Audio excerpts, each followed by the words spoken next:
Welcome, sock puppets, sociopaths, probably some new viewers tonight, given the special occasion. This is the Farah by-election special of Stream of Consciousness. I am John McGowan, and this is Brian Marlow, Australia's hardest working conservative activist. I'm the least hard-working conservative activist.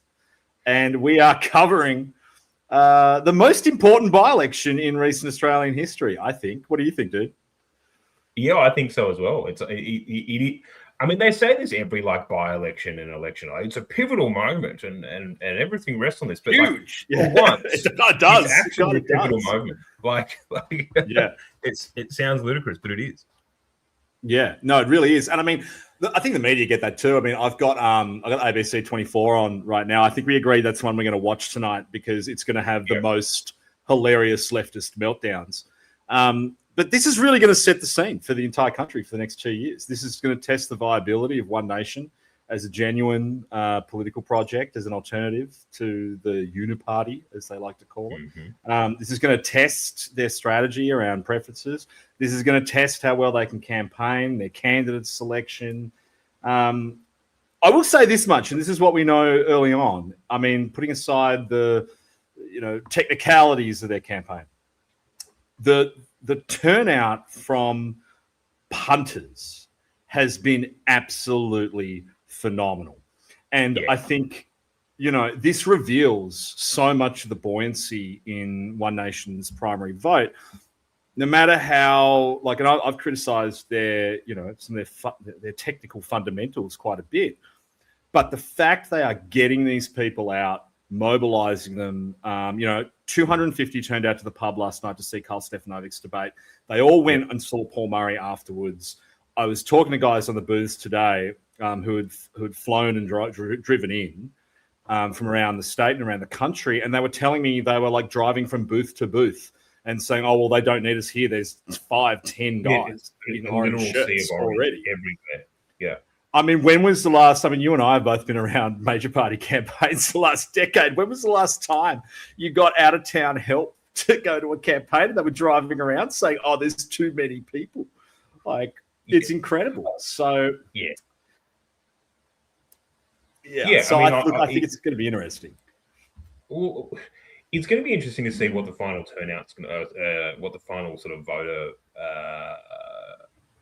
numbers look like, right? And what the actual vote looks like. And I think we're all pretty confident in how things are going to go.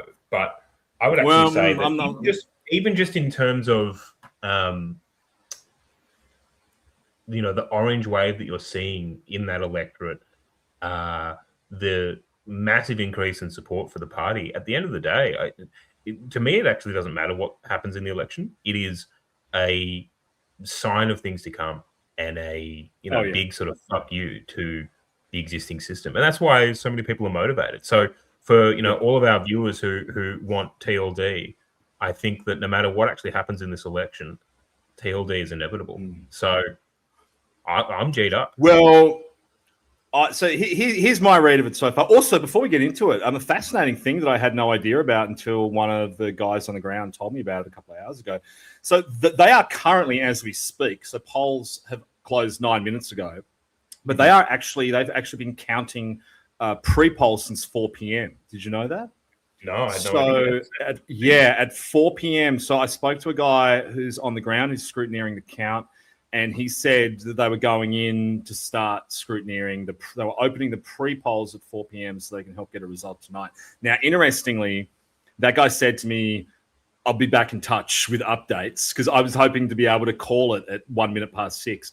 But haven't heard a peep out of him. So I suspect that the AEC, because this seems an unusual thing. I've never heard of them doing pre-polls early before. Yeah, like it's never happened to the best of my knowledge. So maybe they're doing a bit of extra security so nothing leaks out. Because I mean, if you're counting at 4 p.m., those results could be prejudicial to the vote in the last 2 hours. Yeah. So that's interesting. So like we might start in the next few minutes. We might start getting dispatches from guys who've been doing those pre-poll counts now. To get an idea of the result, I mean, we've said, I think Rowan was in the chat. He just said, Andrew Clennell said his sources indicate One Nation have a primary vote of 35 plus. 35 seems to be the balance of the primaries across the published polls. It's what the kids from Channel 6 News are putting up. And frankly, I trust Channel 6 News more than I trust any of the major networks in the country, or any of the. I trust Maggie Perry more than I trust any of the actual highly paid polling consultants right now. So I'm going to go with about 35 as my read on it. The big question is going to be Millithorpe v. the Libs. Now, if it goes the way we think it's going to go, 35 One Nation, then Millithorpe, then the Libs, what's going to matter is the margin between Millithorpe and the Libs. Let's assume the Libs can get like 80+% preference flow out of the Nationals. There's always going to be Nationals who are just going to say fuck you to the Libs. Now they're polling anywhere between 7 and 9%. That's a lot less reliable. The Greens are polling south of 9%, which is bad for Millithorpe. Shooters is a wild card because even just the fact that they're running means there might be some discontent with One Nation on their key issues. So I don't know the extent to which those preferences are going to flow. People first, the Rennick Party, who knows? So, should the Liberals be able to sneak into second in any way, shape or form, it's going to be an incredibly tight race and we're not going to know tonight. But if it's One Nation Millithorpe, with Millithorpe holding a 10% plus lead over the Libs, I think we can pretty safely call it for One Nation. That's my read on it. Yeah. So effectively what we want is, in terms of voter numbers, total Liberal death, right? Like, Yeah. The only problem in that scenario that I can see is you got to think about the psychology of the average Liberal Party voter right now. Like if after mid TLD as we are, I do think that if you are still voting Liberal, you are probably a Never Pauline, like a Never Hansen kind of voter. Yeah. And I strongly suspect that preference flow from the Libs to One Nation is going to be a lot lower than we may have would like or think. So that could be a problem for them potentially. So what are we going to be putting on the screen, dude? I think you and I were talking about maybe putting the ABC election count up. I think we'll probably put the count up for now. We can always cross to either ABC or Sky Live. They're on right now. So Patricia, how do you say her last name? I might just mispronounce it on purpose. Just mispronounce it on purpose. Carvalis. Curzavalis. She's talking to a very nervous-looking David Spears. It's always funny when the last few of these where you've had One Nation doing well, you notice that David Spears' phone doesn't ring anymore. Like, remember when he used to do this stuff and he'd always go, "Oh, I'm getting messages." He doesn't get messages anymore. No one fucking talks to him. Yeah. I don't know what they're talking about. I don't have teletext on this TV, so I'm like, I'm just trying to look at their facial expressions, and they look like smug metropolitan elitists. I'm just gonna. I might try and find the actual live stream and things like that we can then cut to when we want to. But wait, Rowan just dropped something interesting in the chat. Jane Hume and Laura J's on Sky. Laura's becoming more based recently since her husband left her. That's news to me. Did that actually happen? I knew that they were on the rocks, but did that? That's like me finding out that Avicii died last week. Like, man, I just don't have my finger on the pulse anymore. Wait, wasn't she married to Kieran Gilbert? I thought she was married to Kieran Gilbert. I'm not sure. Look, I knew that for a while things were on the rocks, but I assumed that they'd fix it all. I didn't realize that they'd actually. But the fact that she's becoming more based as a result suggests that maybe Kieran was just being cringe, and maybe Yeah. yeah. Oh, it's Alex Bruce Lehrman is in the chat. Drink. Oh no, we didn't have put Bruce on the list. I can't even remember what the drinking game list was. We were actually going to put on the list originally every time Bruce is mentioned. You had to take a drink, but he says it was Alex Hart, not Kieran Gilbert. Let me find it because I think for everyone as we roll through, people are going to have to drink. Yeah, maybe we one day we really need to get our shit together and actually get some like design principles on the stream, like.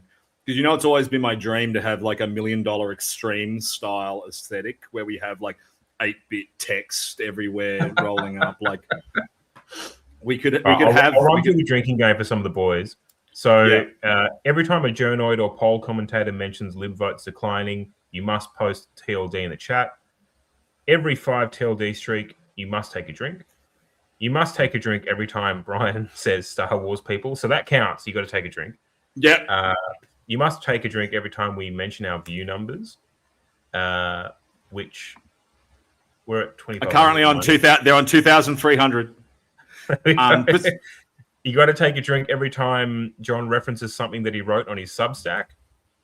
You have to take a drink every time Abby Chatfield is mentioned. That includes this, so you have to take a drink. Yeah. So you have to take a drink every time John claims to have exclusive inside information from the campaigns, which he's done twice already. So you have to take 2 drinks. You're going to take 2 drinks, and if it turns out any of it is not true, then you have to take another 2 drinks. You have to take 2 drinks every time it turns out to be lies. That's right. If one of the campaign volunteers or even a politician mentions stream of consciousness live on air, you must scull your drink, smash the glass, or crush the can on your head. The most important rule, obviously, to have fun and stay conscious. So we are hoping, like Matt Canavan's on right now. So if anyone's listened to Matt Canavan, if he mentions this, to the camera and with zero context, just say stream of consciousness, and then just. or if someone just happens to say stream of consciousness out of context, like if someone just drops it into like that candidate was just giving a stream of consciousness, well, that counts, and you have to do it. Exactly. Yeah. I've got the election counter on for ABC, which we can cut to. John, did you want to bring up one of the streams or anything like that, or? No, so you're running. You're in the control room. You can't so present. I'm the driver. I can present, but it's like how Skull was doing it last week. So I can bring stuff up on my screen and send it to you. So guys, if you haven't noticed, like I look slightly different tonight. That's because you know how I keep talking about how much my computer sucks. After 5 months, I finally migrated all this shit to another computer. Wow. So that's why I look old now, because I'm in higher definition. Let's just go through the chat quickly, because there's a lot of news to cover off on from the day. So Big Liberties just pointed out how good was the fake AEC sign showing Millthorpe's Climate 200 donations. Yeah, absolutely spectacular bit of chicanery from, I don't even know which campaign did it, because the authorization was wrong, which is, of course, how they ended up getting the federal court to give the injunction to take it down. But brilliant strategy. I think that's fantastic. And, it got more people had their attention drawn to it by the fact that the AEC put out a press release where they showed the sign.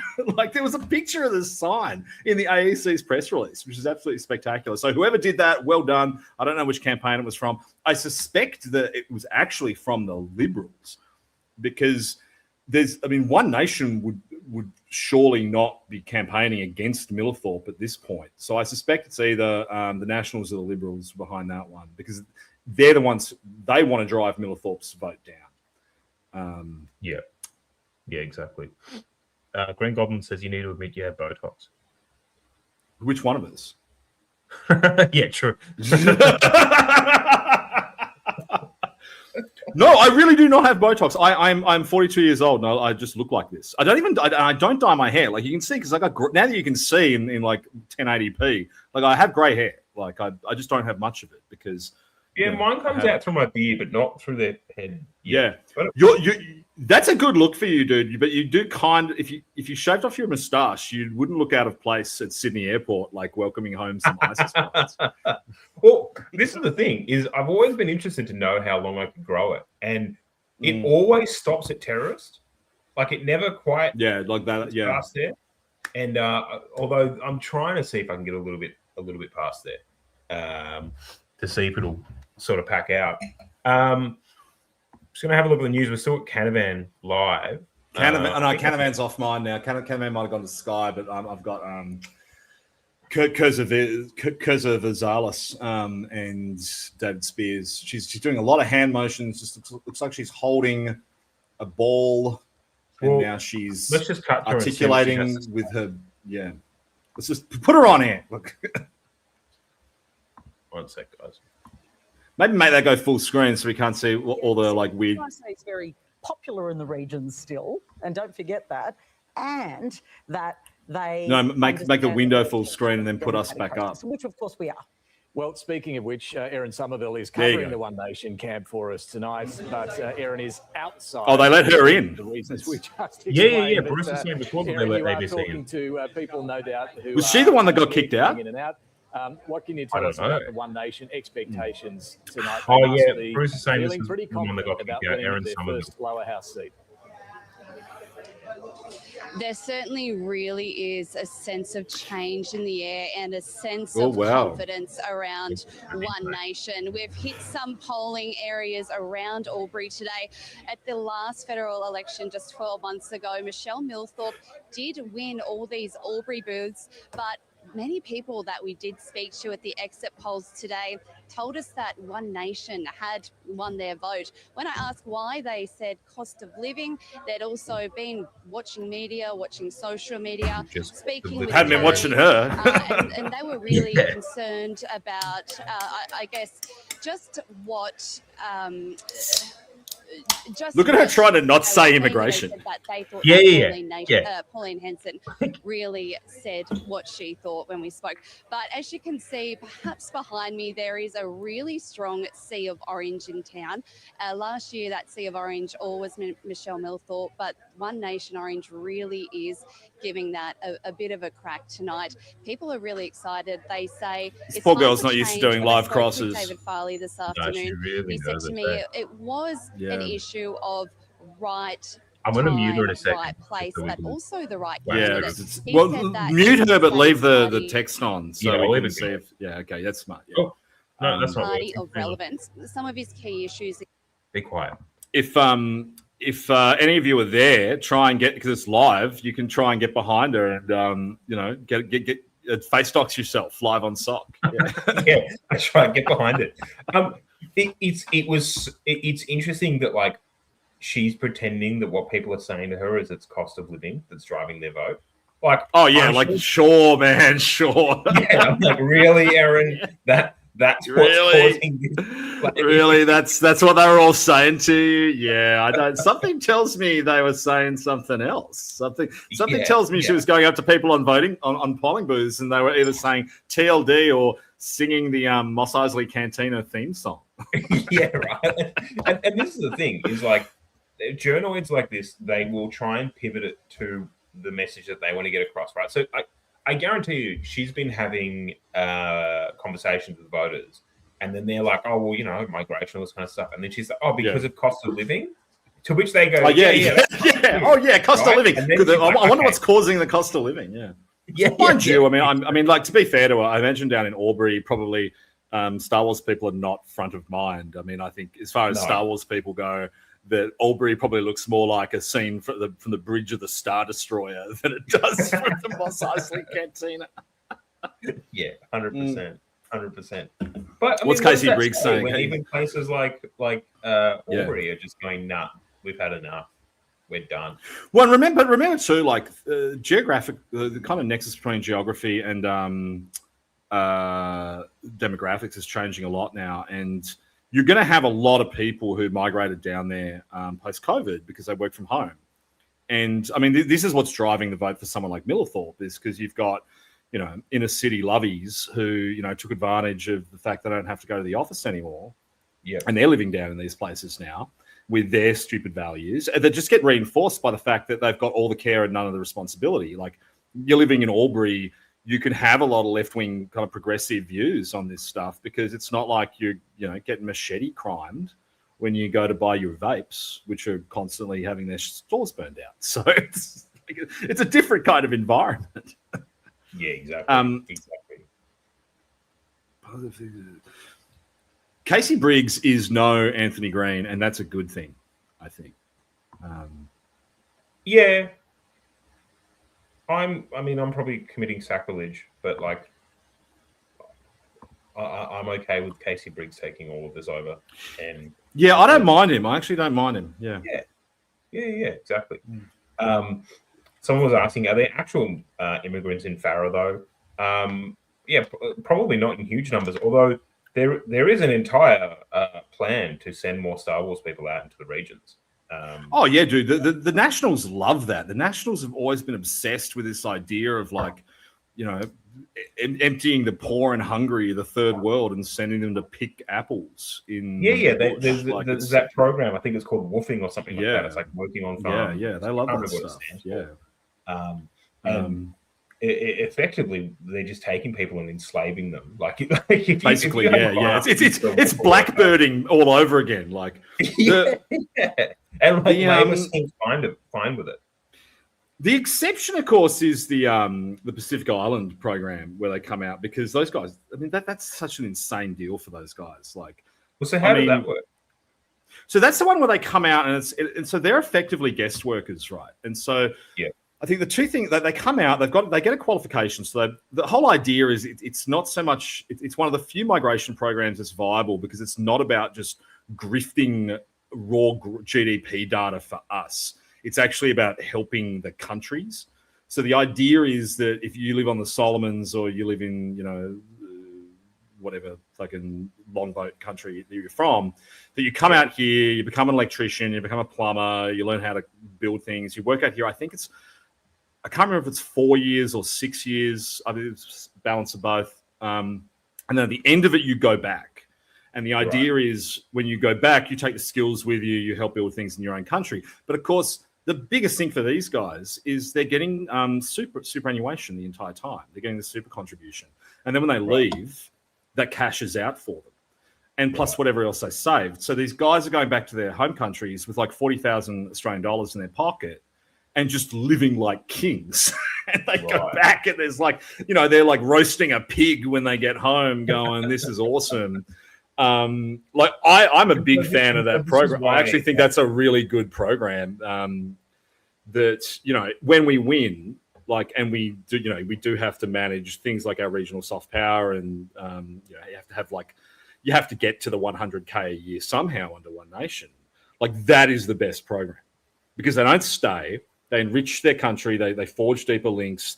Their country, when they go to the polls, is going to be thinking, well, hang on, do we really want to cozy up to China when we're sending our sons abroad to learn how to actually learn trades and then bring them home? And they also come home with a swag of money, which, I don't know what they do with it. Like, so I didn't actually know that this scheme was in place. All I noticed is that sometimes when I'd go to farming towns, when I was going out to go camping and stuff, there'd just be a lot of coconuts.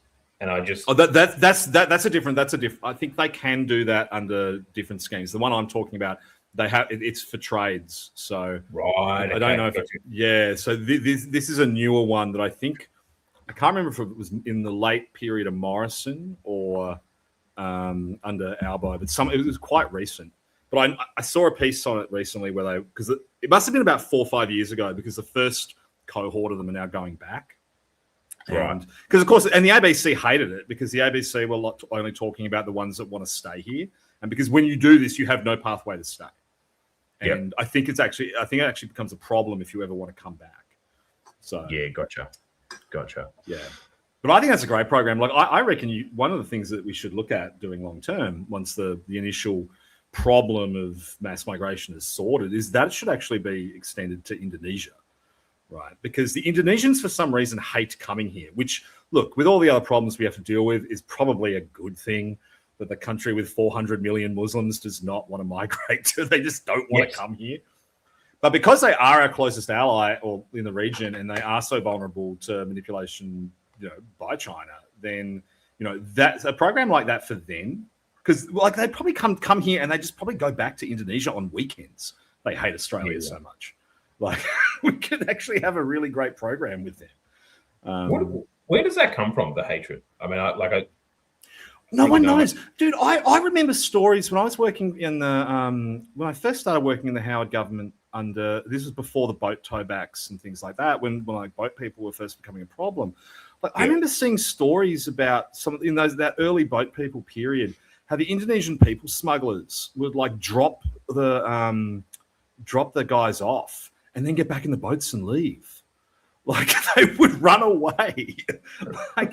What the hell? I remember seeing those stories thinking, so wait, you're a poor criminal in Indonesia and your job is people smuggling. Why wouldn't you just stay? That makes no sense. But that's Indonesians for you, man. When you're outside of Bali, in the rest of Indonesia, and it's fascinating to see how Australia leaves zero cultural footprint on their country. We just don't exist as far as they're concerned. And it's a great thing. I think it's why we have such a good relationship with Indonesia. But that particular Pacific Islander program works really well. And this is what we should be doing with everyone, man. Guest workers, right? Come here, learn a trade. Help us build a fucking bridge, and then take the skills, go back to your own country, and we'll give you 12% super contribution, which is probably worth a year's salary in your own country. Right. Oh my God. Jesus Christ, look at it right now. Oh God, Jesus. God. I was actually just watching an article about watching a story about how Iron Maiden are doing their final tour. It looks like Eddie, Iron Maiden's mascot. The one that comes out on stage. Yeah, I was going to say she looks like the guy, the character from Megadeth, but you're more accurate. We might as well turn this off because they've cut their coverage. Yeah. We'll go back to old school. Rowan says we've got our first results in, and guys, I hope you've got a drink ready because I just want to update you on some viewer figures as we speak. Avi Yemeni on X is doing 972 viewers. Not great, not terrible. Stream of Consciousness is doing 7.3 thousand. We continue to be Australia's most viewed politics live stream. I am going to cut. So we have got our first results in. I'm just going to go across to it. Just one moment. This is where you get to see the absolute boomerism that is us. Oh yeah.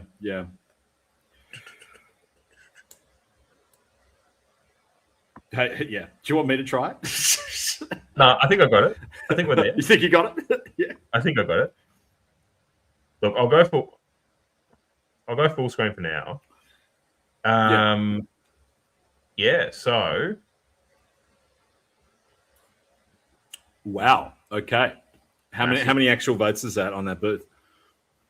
Good question. Okay, so not much.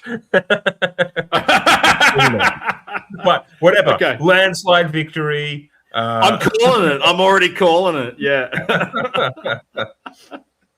Yeah, that's not bad. Look, I mean, we'll have to see it as it rolls through.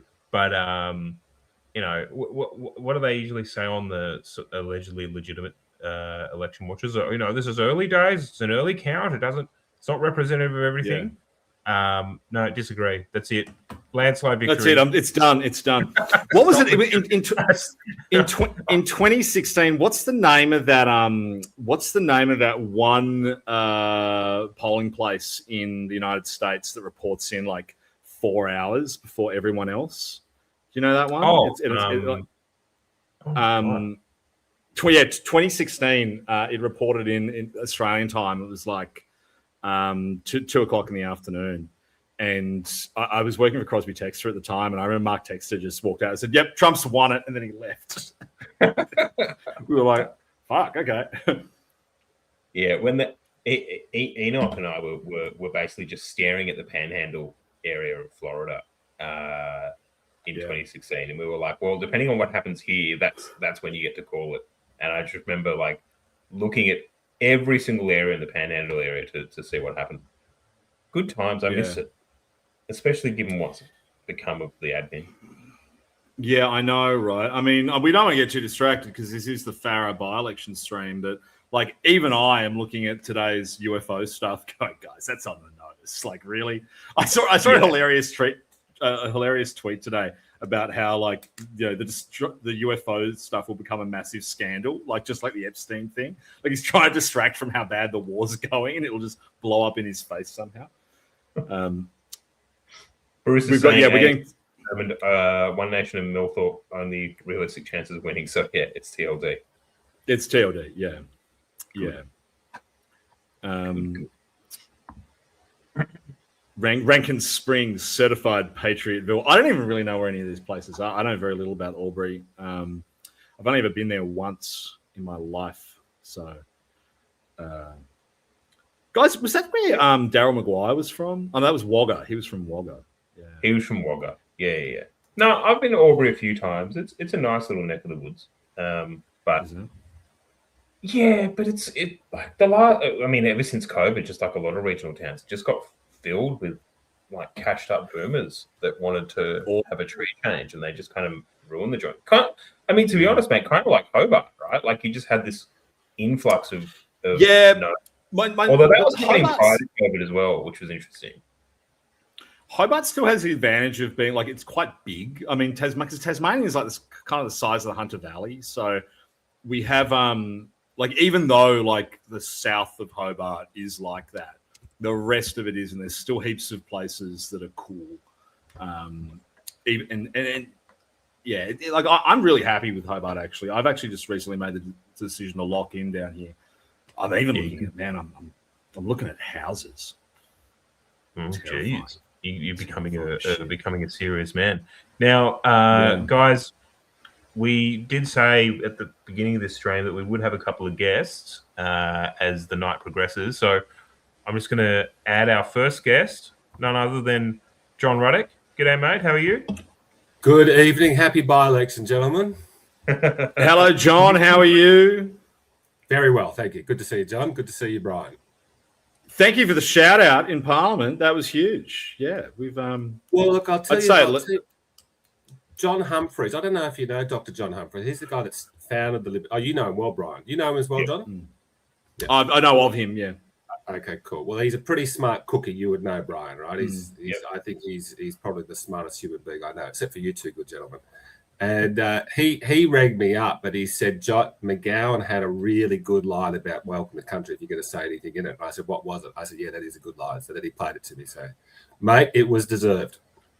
Thank you, mate. So what are your takes? What's your take on tonight? I mean, what do you think's happening down there? Because you're closer to it than actually Brian's in New South Wales now, but I haven't been there for a year. What's the feeling out of the guys in Parliament? What are they thinking it all means? You know, the interesting thing is that there's actually only been 2 published opinion polls. There's been a hell of a lot of public interest in this by-election. It feels like it's been going on for a long time. Now, there was Liberal Party internal poll in which Andrew Clennell broke, and, you know, I think we can trust it. I think there was the Liberals 3 weeks ago saying, look, it's going to be a disaster. Let's so it's not so much of a shock on the day after the election. Let's just sort of ease people into it now. That's why I think they leaked it to Andrew Clennell. Anyway, the 2 published polls said it was a fairly close race on the who's going to win the primary vote, but David Farley was ahead a little bit. Look, I reckon he's going to win, and they were sort of saying he's going to get about 30% primary. I reckon he's going to be knocking on the door of 40 primary. That's what I reckon is going to happen. Look, I mean, I'm hedging on a 35. I mean, a lot of the analysis I've seen says 35, and I think that's fantastic for him. That's well above the mean of all their primaries around the state. Look, the question's going to be what happens with preferences. That's a big one. I mean, the only hope for the Liberals is to get ahead of Millthorpe on primaries. If they can't get ahead of her or get within 10% of her, they're doomed. You know, they're going to get good preference flow from the Nats. That'll bring them a little bit of the way there. I think at that point, I mean, it's got to be tight between them before they can even be in the race. You know, I just can't see a pathway for them. While Millthorpe, because Millthorpe preferences are going to go back to the Libs. They're going to exhaust. They're not going to go anywhere. So, yeah, this is like, for the Liberals, One Nation is a serious threat, but for the Nationals, it is an existential threat. Okay. Oh, There should be no federal seat in this country which is more National Party than Farah. Okay, it's like seriously hardcore agricultural, borders on the outback when you get out to the western end of it. So it should be National Party, 70%. Okay, but here we are. I've seen National Party primary on internals as low as 7%. With I think the published poll had them at 9. I mean, the Greens are on 9, right, and falling. Right? I reckon Little Proud quit. He quit within 24 hours of the first published Farah poll. I didn't hear any pundit put that 2 and 2 together. He just said he used the old line. Right? So what was that, Brian? Yeah, him retiring or quitting sort of came out of nowhere. Well, it came out of nowhere, and I thought it was pretty obvious why he's quit. There was a poll out saying they're going to get 5% in Farah. So he's just said, puts out a press release the next day saying, I want to spend more time with my family. Yeah, heard that one before. The first I saw of their candidate was on Carl's debate last night. And, oh, man, I'm so jealous of your Alibaba vape. We can't get them down here. $70 now. Thank you very much. No, I am. $70. Yeah. So this is the last vape. Thanks, Mr. Mins. This is the last vape. Yeah. Illegally purchased, Mr. Mins. What are you going to do about it? You look like are you in Parliament House right now? Because you might be okay. I don't think they can get you in there. Oh well, you're fucked then. He's coming for you. The Mins stormtroopers are going to swing in that window at any second. The first time I saw the National Party candidate was last night on Karl Stefanovic's debate, and God, he just seemed so weak. He wasn't really talking about anything. He had nothing. I mean, the Rennick guy was doing better than him. What was the National Party guy's background? What was he? I have no idea, but his clothes were very clean. I'll say that much. Okay, you can usually tell the background of a National Party candidate based on how dirty their clobber is, and he looks to me like he was probably young nationals to staff a pipeline. Maybe. Yeah, look, the Farmers Party has become the Staffers Party. Yeah, that's what's happening. I've heard a lot of criticism of Farley, but I really like the guy. Right, I know everyone says he's weak on stuff and he's been weak on immigration and things like that. But he reminds me of guy I used to work for who was the member for Port Stephens, Craig Bowman. Exact same physiognomy, exact same attitude, probably the same age, That's the kind of guy you need in politics. Just these old guys who don't really care anymore, who've made their money and just can do whatever the fuck they want. I mean, there's a problem there in that sometimes they say dumb things maybe we do need 300,000 migrants a year, but nothing you can't clean up after. Well, can I tell a little David Farley story from 35 years ago? You go. So that's right, because you knew him, yeah. You're pretty good mates with him, right? Well, no, he would not remember me because I was a shit kicker. But what happened was I finished school in 88. I grew up in Tamworth, so it was an electorate somewhat similar to Farah. In fact, the school I went to was called Farah. It's named after the same guy. And anyway, so I finished school in 88, and I had 2 years off before university. And I went and worked on this massive farm in the outback, or bordering the outback, sort of near Walgett. And it had been an old, boring sheep and wheat farm, been around for probably 150 years. But David Farley came along in the mid-80s, and he bought it. And he turned it in, and he's only in his 30s, and he turned it into the biggest irrigated cotton farm in the Southern Hemisphere. And then he sold it for about $300 million, and that was in the mid-1990s. Now, that was a huge operation, really impressive what he had done. So, so at times they had several hundred employees there. It was like a really big corporate farm, massive success. And I'm thinking, as soon as I heard One Nation's endorsed David Farley, look, One Nation's problem over the years has been candidate quality, candidate selection, yeah. But it's getting better. Corey Bedard, top of the class. Barnaby Joyce, extremely good, getting better too. Now that he's out of the Nationals, isn't he talking a lot? He's talking a lot better stuff now that he's liberated, and now David Farley. So this is a new era for One Nation. Yeah, look, I mean, he was a good get. What's the deal with him having joined the Labor Party? I didn't follow that very closely. What was the background of it? Okay, I'm totally guessing. This is my guess. Yeah. His whole life has been big corporate farms that rely on massive irrigation. I'm guessing that Turnbull had pissed him off over something to do. Water politics goes back pre-federation. It's really intense. Okay, the old Murray-Darling Basin, and Turnbull did something that was keeping the environmentalists happy and pissing off the farmers. Now, I think Farley was so into this industry because it's 40% of Australia's friggin' food comes from the Riverina. Okay, so Farley's the man that's one of the big guys that makes it all happen. And I suspect, but this is pure guessing. I could be wrong, but that's what I guess it comes because I can't imagine him being a lefty. No, that's right. Yeah, I mean, they tried to make hay out of that, but I don't think it really went anywhere. Hey, Jane Hume's on ABC right now. You want to chuck her on, see, because she's looking. Yeah, mate. Just give me a second. I'll let her on now. You should see the Liberal, because the funniest part is the background, because she's in the Liberal election night room, and look, there's 4 people in there.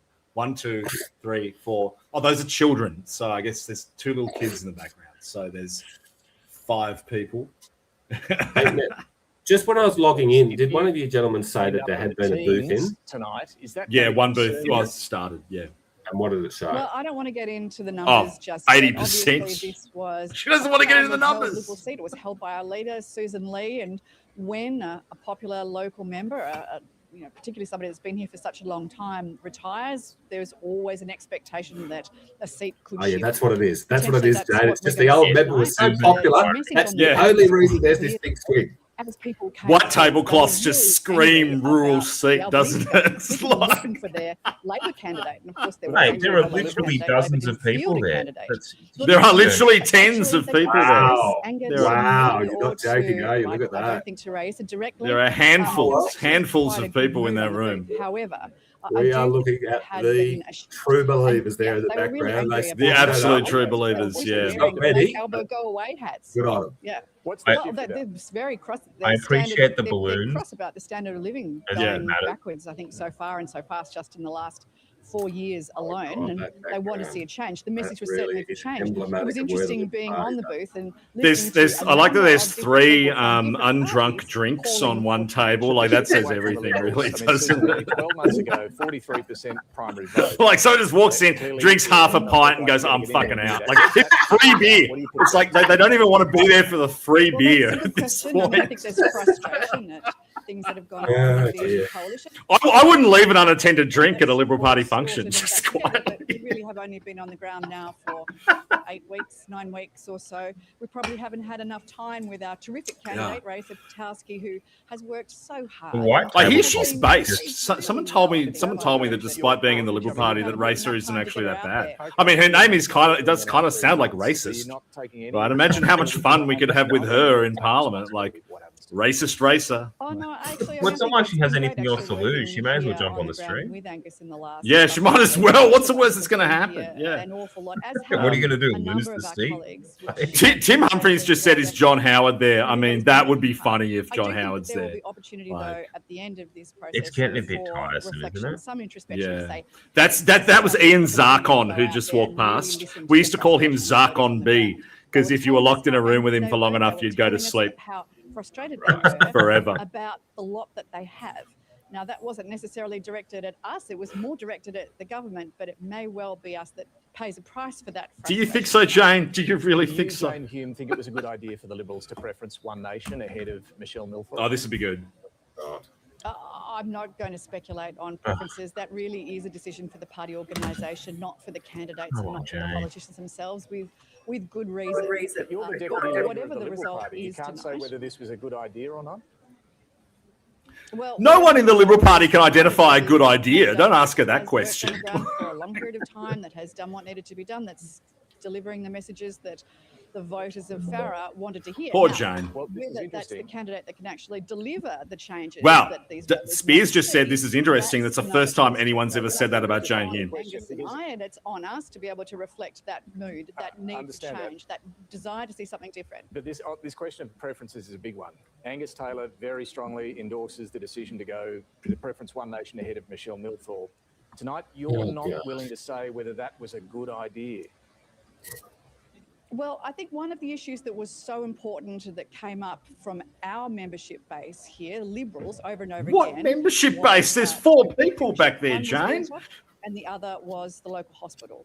Now, water in particular was one that we were really concerned about with the Teals. You know, this thing about Liberals preferencing One Nation, they should just bite the bullet and say, we're going to do it.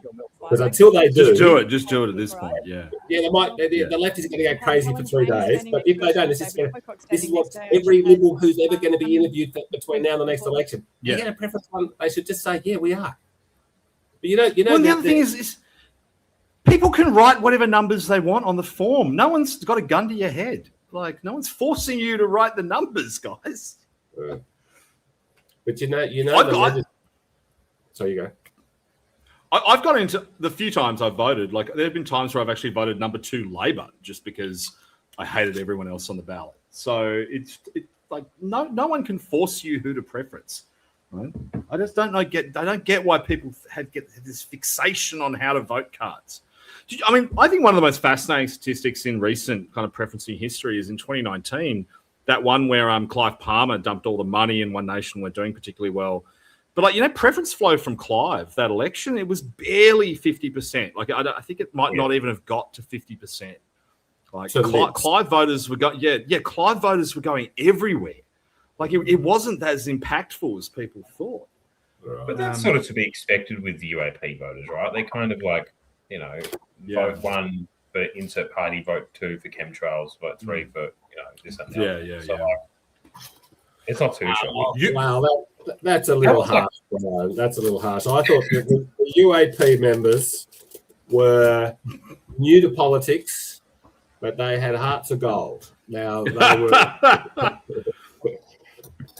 So, I mean, look, I got to admit, the UAP probably has the candidates and membership base who have done the least harm to. I mean, apart from maybe your good people, John, but I mean, the UAP guys didn't really do anything bad. You know? I mean, right? But the crazy thing is, right now, they're still buying newspaper ads every single day. Every single day that I pick up them, the Mercury, it's got a UAP ad in it, which is just bizarre. We're more than Letters from Rome just said UAP candidates from 2022 are a great bunch of candidates. Actually, they were, and we've actually got some really good ones down here in Tasmania. Really cool guy down here in Tassie, Justin Stringer, actually got on my local council, where he somehow manages to be the only sane person on that council, which is a ringing endorsement of UAP. The person behind Letters from Rome was a UAP candidate in 2022. Oh, really? He just said I was one. There you go. Yeah. Oh, there you go. That narrows it down a little bit. I think she's now actually a member of the finest political party in Australia. I think she's now a Libertarian Party member. Oh, really? Wait, that's a woman? Holy shit! We have a woman in the chat. Oh, we should have put that on the official sock drinking game. Yeah, you should have to scull a bottle of wine if a woman shows up in the chat. That's rare. Yeah, no. Well, she's a real hardcore true believer, but she sits there for hours every day and reads ancient Rome, like the real original writing, Cicero and all the boys. So So we've had John on, and now he's just doxing our strongest soldiers in the chat. Yeah, we're gonna watch that. Here we go. Casey Briggs is on, I think, with new figures reported. Yeah, let me go.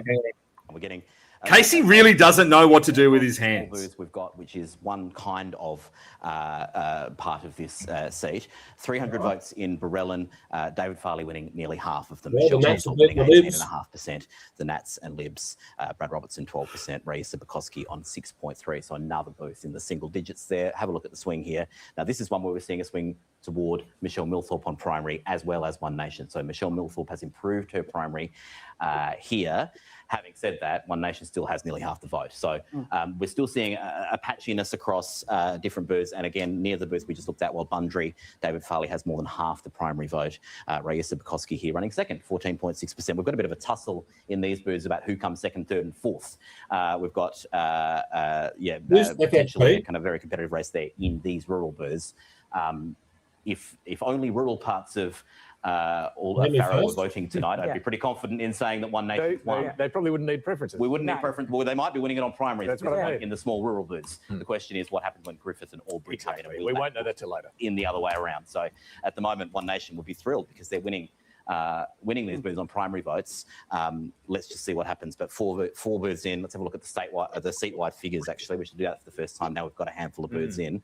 1% counted. A fifth booth has just popped in while we've been talking. David Farley 46.4, Michelle Millthorpe 21.8. You're not going to win from there if that's the number at the end of the night. What does that look like in terms of a change in vote across all of Farah?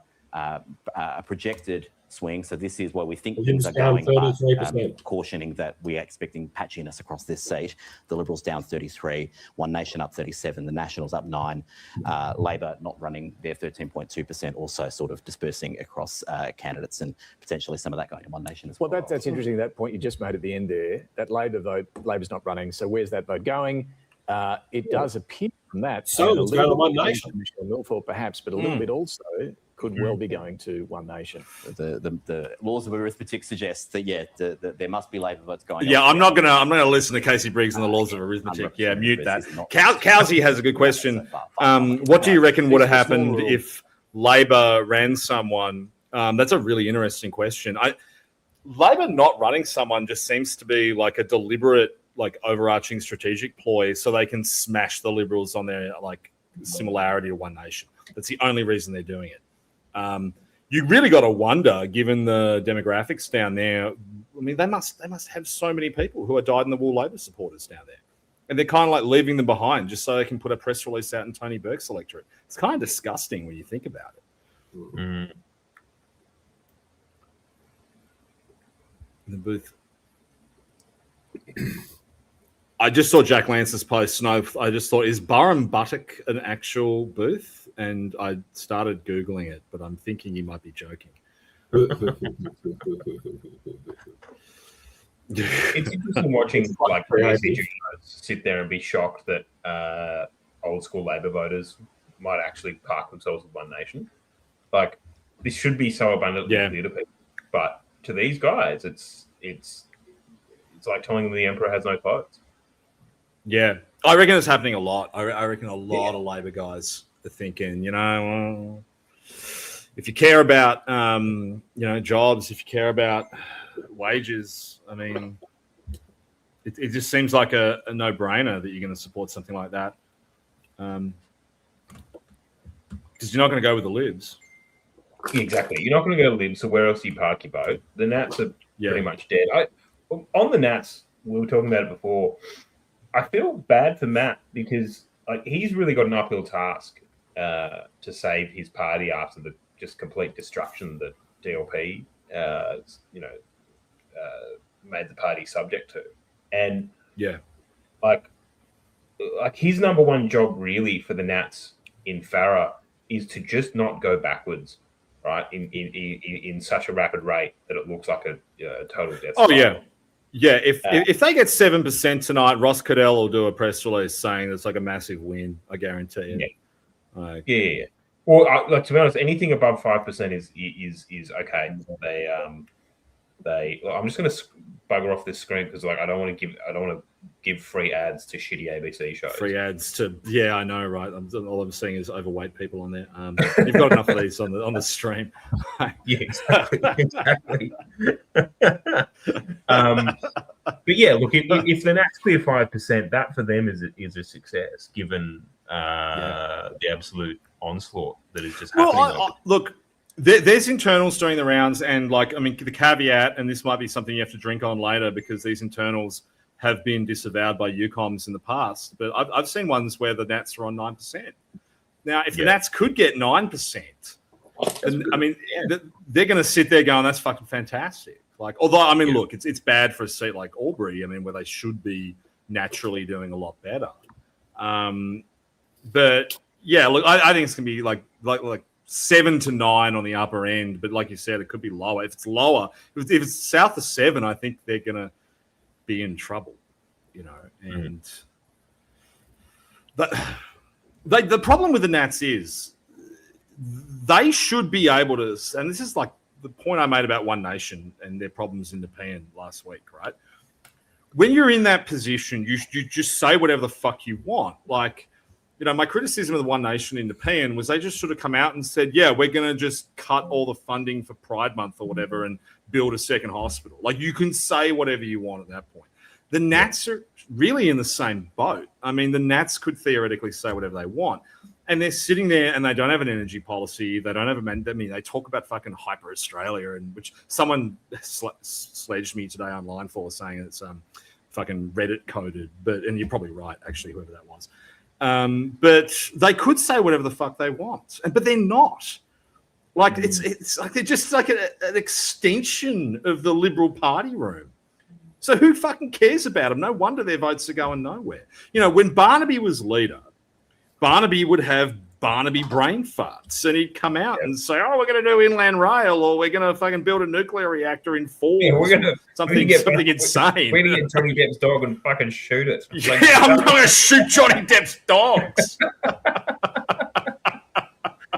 I'm going to send an F-35 to shoot down that plane.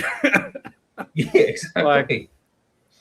He was on fire though at the Stepanovic, sort of pub. Oh yeah, how good! And look, I think this is the story from the night: is how good was everyone being drunk? Like literally everyone was drunk. Like Carl was obviously drunk. Barnaby comes on stage shit faced. Everyone except for Millerthorpe and Racist Racer were drunk. Like the National Party guy, to his credit, despite the fact that his mum had just recently done his laundry, like he was very obviously drunk. Did you see at the end when they left the stream on and he came up to Carl and he tried to have like some conversation with Carl, and Carl's like, the stream's still on, buddy, we'll talk about this later, and he was just like mithering at him. Like that was why it was so good. It was so good because everyone was hammered. It was very Gil Gunderson vibes on his behalf, right? Like, just very awkward. Carl's the most. I mean, Carl was awesome. Did you see Carl's numbers from last night? I mean, fuck, man. Like, I mean, look, he's not doing our numbers on X. He wasn't doing well on X. We are still Australia's most viewed politics stream on X, but. Dude, he got like 1 million fucking views on Instagram, like his YouTube. Wow. Like it was, like he did an entire week's worth of ABC News and current affairs content. Like he did those numbers within 1.5 hours last night. Like it was that big. So yeah, Carl's definitely. I mean, and that was why I think Barnaby came on stage, and the first thing Barnaby said to him was like, "When are you going to leave Channel 9?" Which was spectacular. I think it was a good move, and I saw. I mean, there's not really much happening in terms of the election right now, so we may as well go on a little bit of a side tangent. I saw that Kyle Sandilands has announced that something's coming, and I reckon he's doing a Stefanovic. I reckon he's going to do a podcast. I reckon Bruno, his manager, has told him that he could be Joe Rogan of Australia or something. Carl is frankly leaving money on the table by not bringing Abby Chatfield on as his second on live on air. I mean, and you guys got a drink now.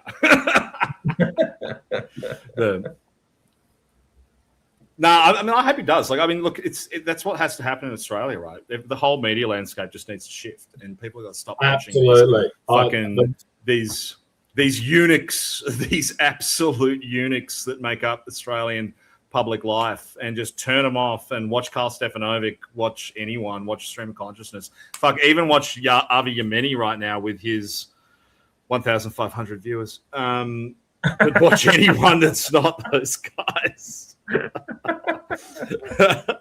I discovered we should add him to the stream to help boost his numbers. Someone put it in the chat about Avi's numbers, and like I realized, because I don't actually follow Avi on Twitter, so I literally just followed him just so I could get the screenshot of, like, in the live on X panel on the side, just so I could screenshot it and tweet it, which I have now, so you can go on and see what the numbers were like a little while ago. Yeah.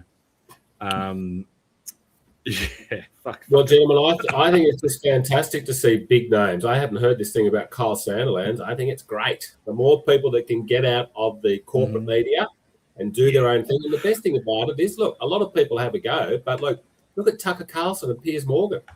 And because they're not working for a corporation, they can say what they really think. Yeah.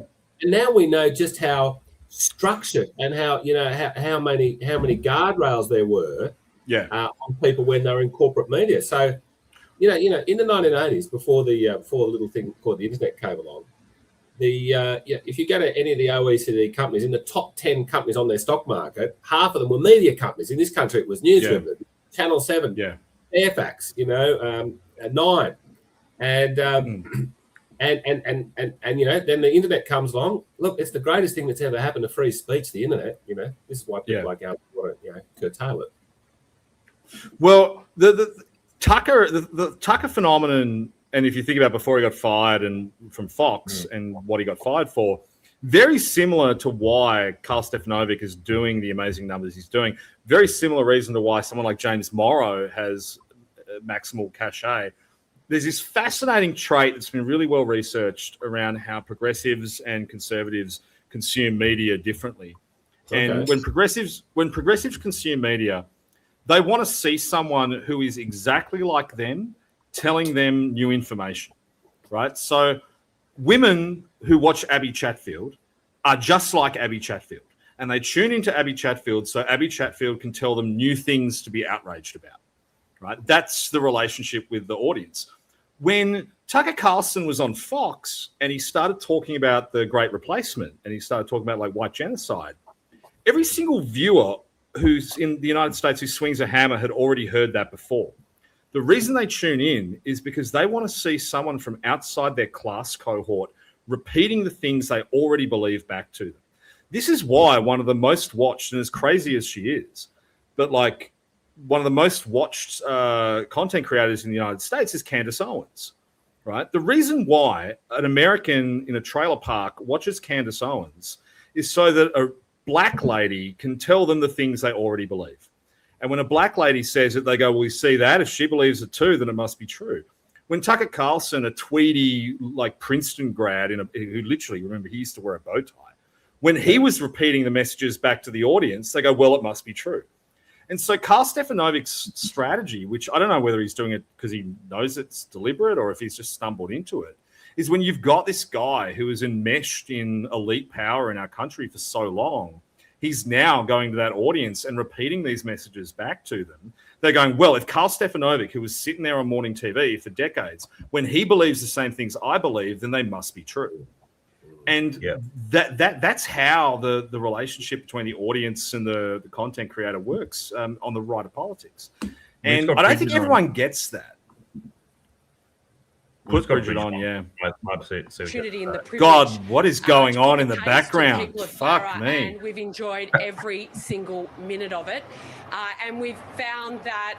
I did too much Benadryl once, and I saw that girl on the left, like, crouched in the corner of my room. Griffith have wanted to hear from our candidate, Brad Robertson. He's got a great track record as a former defence serviceman, someone that has backed the regional hospital here. Where does he stand on BRS, Bridget? That this community's been screaming for a long time. So we've found a really positive response. We've run a great positive campaign, and as these numbers roll in, we're just excited that we're on the board. Okay. And we know that the Nats are back in 5%. We're excited. All right. Tonight. You are sounding very positive about this. Nonetheless, we're seeing in those remote booths One Nation polling in the 40s. What does that tell you? What does that tell you? That they're incredibly frustrated with Canberra. There's nothing new in that. We've been saying that for a long time, that the water policy out of Canberra has had a significant I just got to get my decanter. Hold on, impact on these communities, so why is both at a social and an economic. Why is it going to One Nation? Well, Spearsy, I'm telling you, there's a lot of frustration out. That's not news. No, Spearsy. My question is that why with it's not the Liberal going to you Party guys. and the Labor Party. Why isn't it going to the Nationals? So, you know when they call someone well, it is going Spearsy. to the Nationals, what I can see. I'm sorry, I'm pointing up to the TV that you're on. Okay.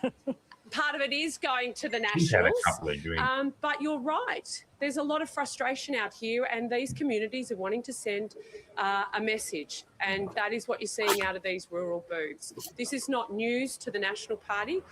We have took to the streets, we've taken to the dirt tracks, and we haven't left any. We've left it all on the field. Matt's been literally camped out here, and our candidate and our volunteers literally have been out everywhere for the whole campaign. And so, like, we've started from zero. We haven't held this seat for a quarter of a century. And so we've started for zero, and I'm very, very encouraged. Quarter of a century isn't that long anymore. You know, One Nation was always going to be a favourite. This is a Conservative seat. This is a Conservative seat. Well, the Labor Party didn't run. But we have not seen One Nation do anything like this before. We have not seen One Nation polling at that sort of level in a regional part of Australia like this. Are there any? I actually don't think they've even seen it since even in the 90s. In 98, I don't think they even did that well. To stop One Nation simply gobbling up all of your territory in regional Australia. Well, Spearsy, as I've travelled out on the booths and in communities, like I've had One Nation supporters wanting selfies, thanking the National Party for the work that we do in Canberra on behalf of these communities and standing up for them. So we're going to keep doing what we're doing. We're going to prove ourselves to these communities, these industries that we haven't had a chance to do before. There's a lot of frustration with Canberra, and there was a lot of frustration locally because, you know, they had a local member who resigned before her time. And so that you're seeing that in the booths. This is democracy in action. And you had a Labor Party that didn't even show up. Democracy manifest. So, you know, you want to be a party of government, you should actually be showing up to electoral battles like this. And you've seen the Labor Party in the battle down in Nepean, in Victoria, and now in Farrer, not even bother to field a candidate. Well, I got to admit, that tells you a lot. The best thing about this by-election has been how loose everyone is. Like, Bridget, obviously drunk. She's obviously tanked. With One Nation. Spearsy, it's a great privilege to serve around a cabinet Spearsy, table really? Are we doing this? Fuck. And I think I have said to both PK and others, and Matt and others have said, we will work, if we have that great opportunity to form government and serve our country. The guys in the background look like one of those really early, like, stable diffusion models, you know, like ChatGPT 1. Like, they just kind of look a little bit munted. Look at the nod going on. Looks like they're going to win this one. So you would be willing to work with them? Well, Spearsy, I'd be willing to work with anyone that wants to see... The bloke on the right looks like Mark DiStefano if he was poor. Sensible water policy. He just did a nod when I said that, which made it funny. And that actually wants to see regional Australia get their fair share. So, you know, I don't care what colour you are.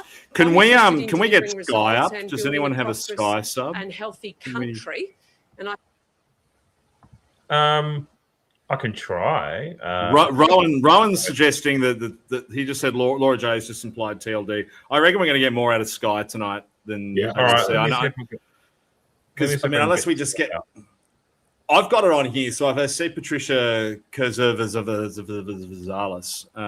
start to have a meltdown, we can put her on. Sky will have, text messages coming in from One Nation senior people more than the ABC. So, yeah, James Ashby will be sending like dick pics and stuff straight in there. Yeah. Hey, is this Bruce Lerman in your comments? The Bruce Lerman? Yeah, John, that's the Bruce Lerman. Yeah, you're on the stream of consciousness where the big dogs come out to play. Yeah. Hey, well, look, if Bruce is listening, if he's ever in Sydney, we'd love him to come and speak about his experiences at a Libertarian Party branch where, we're very open-minded people. Yeah, you should do that, man. Yeah. I think I have a Sky account.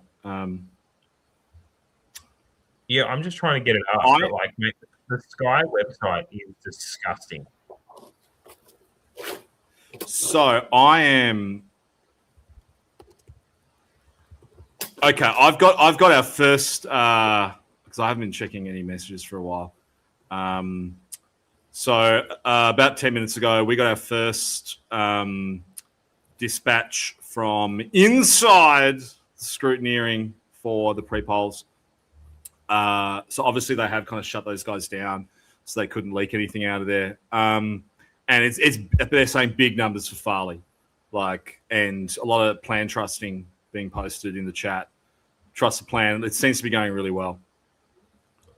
You know, the Sydney Morning Herald this week, every day has had a new smear on David Farley, and it's the most insignificant things.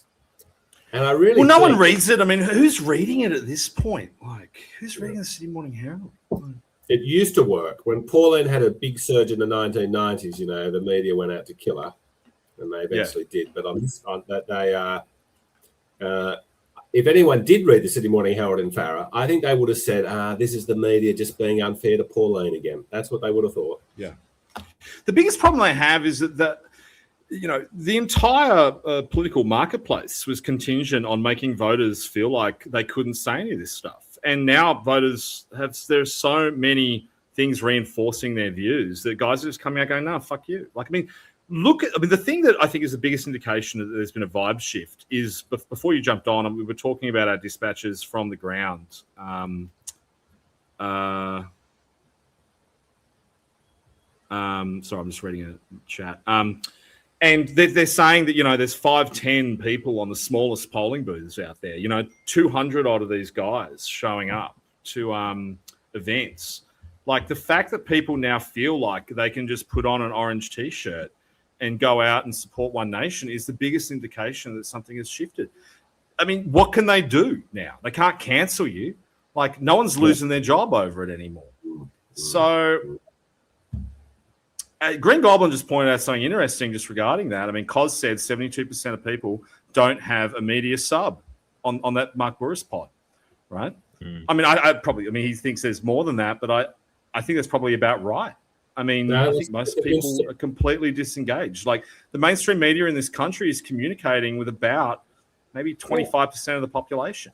Look, I am politically engaged, and I have unsubbed from almost everything. I don't want it anymore. I cancelled my AFR subscription. Oz and Telly cancelled those years ago now. Sky as well. Like, I can get Sky for free on, like, you know, LG TV or something like that if I really want to find out boomer takes from 5 years ago. But if people like me are checking out, of course, the average person is just not going to be doing it, right? When I wake up in the morning, the first button I press on my phone is Grok, because I've got because when you've got I'm on Premium Plus on X, so when you've got the full like Grok 4.2 experience, you can set up scheduled prompts. And so I wake up to my media monitoring every morning, and my prompt specifically says to read everything and just strip any of the relative media biases out of it, and just give me the headlines. Give me what's happening, and I get that every single morning. I don't read the papers. I sometimes glance at a hard copy of the Mercury and read the letters to the editor. Like, that's about it. I have not read a full article on one of these websites, I think, since probably like mid 2025. Like, I just don't do it anymore. Yeah. No, well, it's Bruce Lehrman's saying this stream is doing better numbers than all the commercial networks combined tonight. Well, I mean, probably not on their actual content. Like, I mean, what's on tonight? Like fucking The Bachelor or something? I have no idea what's on. Yeah, it's not going to be beating that. Yeah. Well, how are we going with the Sky links, gents? I might be able to do it. Hold steady. I think I have a Sky account. McGowan's going to jump into his sub. I could do it. I just don't want to. I just don't want to pay for another subscription to them again. You know, I think you get it with. I think I have one. Parts of Tasmania, it actually broadcasts for free, and so I might actually be able to. I don't know. Oh, actually, hold on. Big Liberties in the comments is saying Farley's sitting at 62% with 10% counted. Now, I'm sure these will be the small booths, but most of Farah is small booths. That's the thing, you know. And people say Albury's going to vote left. I don't think it's going to vote that. I don't think it'll vote that left. My passwords, none of the passwords are working for what I thought was my Sky account. So that's all right. We'll go back to ABC. Yeah. I'm just looking at the count. We're at almost 10% counted, 62.5% for Farley, which is just insane. And small booths and all that kind of stuff. But like, So hang on, how much has been counted total? 9.8%. I know it's 6.3. That what's the ABC's got, but someone in the comments said it. I've got 9.8% here. Right. Count, which was updated a minute ago, and the 6.3% swing from the independent. And then if we go down here, so what you know what? Put on Drew Pavlov's stream. See what Drew's saying. Drew, find that. Drew, hang on, I can do it. Drew's streaming. We'll see what Drew's saying. I asked him to jump on ours. I think he might, but we'll see. Well, he's doing his own. Like, I mean, haven't I been saying this for so long? Like, there just is not enough of a population in Australia to sustain like this many guys streaming content, especially not when some of them need to do it to buy meagering noodles and shit. Like, however the fuck these guys are living, I couldn't live off X Gibbs. Fuck, man. I gotta drink fucking magnificent wines. Actually, tonight's wine is extremely cheap. I'm drinking a Devil's Corner Pinot. It's a cheeky little number. You can actually get these on the mainland for about $30. Here in Tassie, they cost about $24. They're an absolute delight. Who is this? This is the Teal. Let's hear it. Is this the Teal? I think so. Millthorpe. One Nation. You've been there on the ground throughout this. What do you put this down to? Why is One Nation polling this well? Look, David and PK, what we're seeing out in Farah... She can't pronounce Kezavalis' name either. A sense from people in rural and regional Australia that they have been left behind, that business as usual is no longer going to be business as usual from their perspective. Oh, this is Helen Hayne. People in the regions have been represented by the Liberal Party with the former leader of the That's Helen opposition, Haynes. Susan Lee, for, Oh, yeah, right. Yeah, according to the chat. Tim Fisher, and prior to that, the Liberal Right. Party. Actually, that makes sense, yeah. They've seen it over a long period of Helen time. Haynes. They haven't been HH. rewarded for their vote. Don't know what that means. And they're up for change. It's really clear. And that change is coming to them in the opportunity to vote for... Well, One Nation will probably wipe her out of the a next election if it keeps going like this. candidate, and now indeed with One Nation, who've entered the race in a very substantial way, obviously. Drew's watching her The too. main point of criticism of Michelle Millthorpe from the... I think one of the Conservative outcomes side of the coalition was that tonight's gentleman is she that took Barnaby donations from Joyce is going to Climate announce 200. pretty soon Really he's not saw running for the Senate, Liberals, he's the running for Nationals New and One England. Nation going after Michelle Millthorpe He over should. that connection. Yeah, we Do should, you yeah. think that was a mistake in hindsight at all to take those donations, or how do you better explain those I'm donations? gonna I'm just gonna fuck with Drew a little bit. Hold on. Look, let's be clear here. The Liberal Party and the National Party have smoothed the runway for One Nation by preferencing One Nation. That's what that's about. Donations are important, irrespective of who is running for Parliament. We need to examine and ask questions of every single candidate. Of course, it is an attack on Michelle Millthorpe.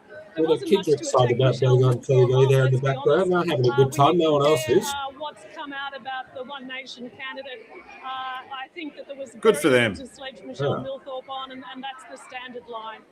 But as you would know from my... It's never too early to get kids involved in politics. What's with the emu? I don't understand the emu. There's a lot of dark money in politics. There's no dark money coming to Michelle Millthorpe. She's been very transparent about her donations. And yes, Climate 200 Dark money. one of amongst many. Just on that point about the coalition preferencing One Nation ahead of Michelle Millthorpe, privately, some in the coalition point out that they think it'll be easier to win back the seat from One Nation than it would be to win back the seat from an independent like Michelle Millthorpe, because Helen Haynes, people like you, Cathy McGowan, regional independents, once you win a seat.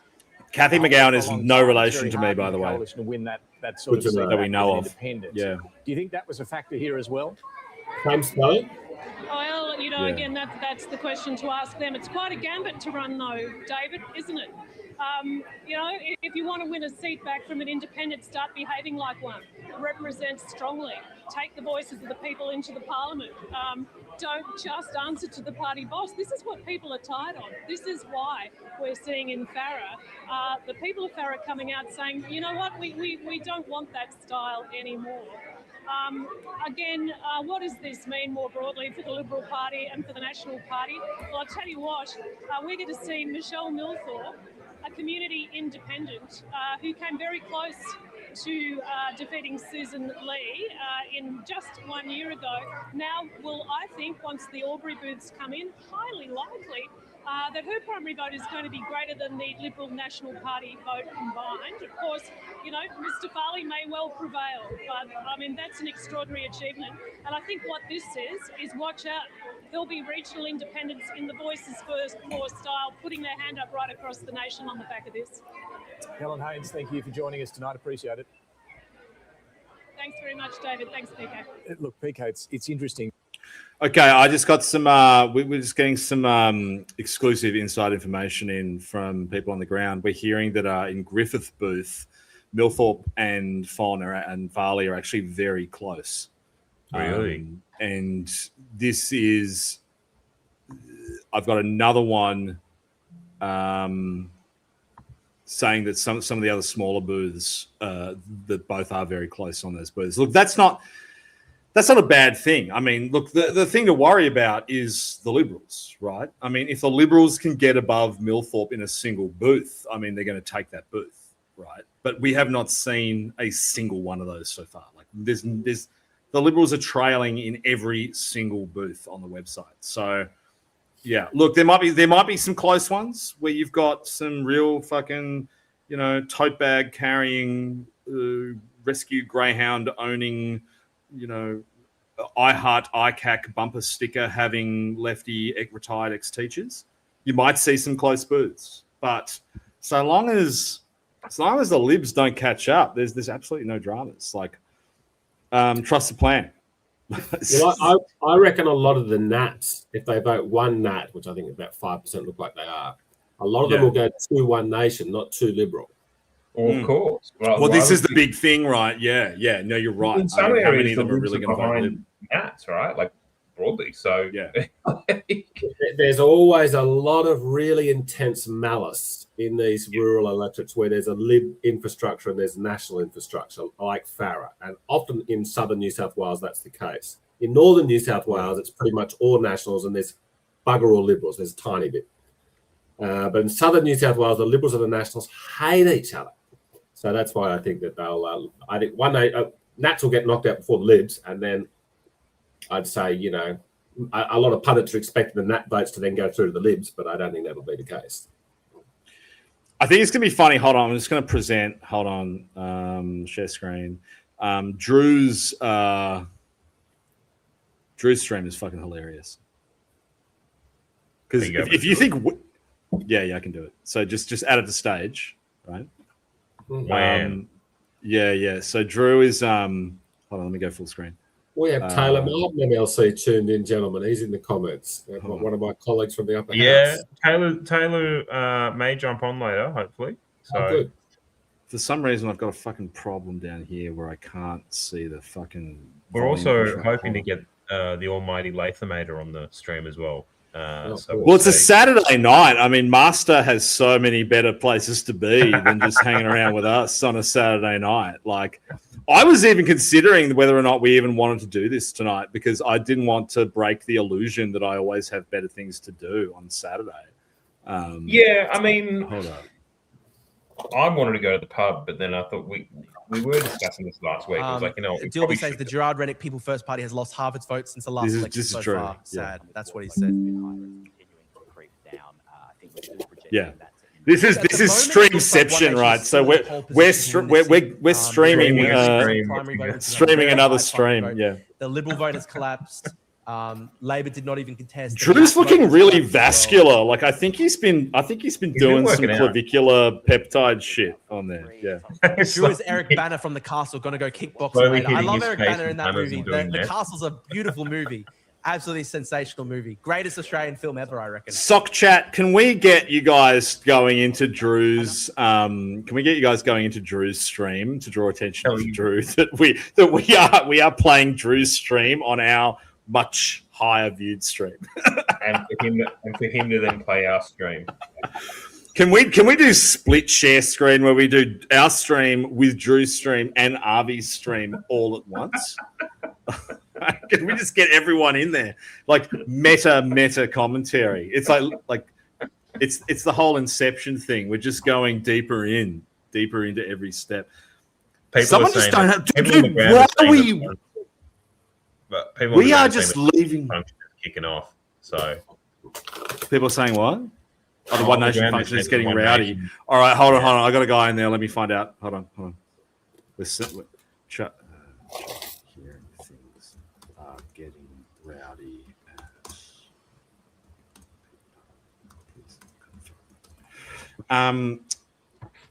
Yeah, look. I think Hanson might be about to arrive at the thing. But guys, did you see how much money? Like, look at that. Like, Drew just got $159. What the fuck are we doing?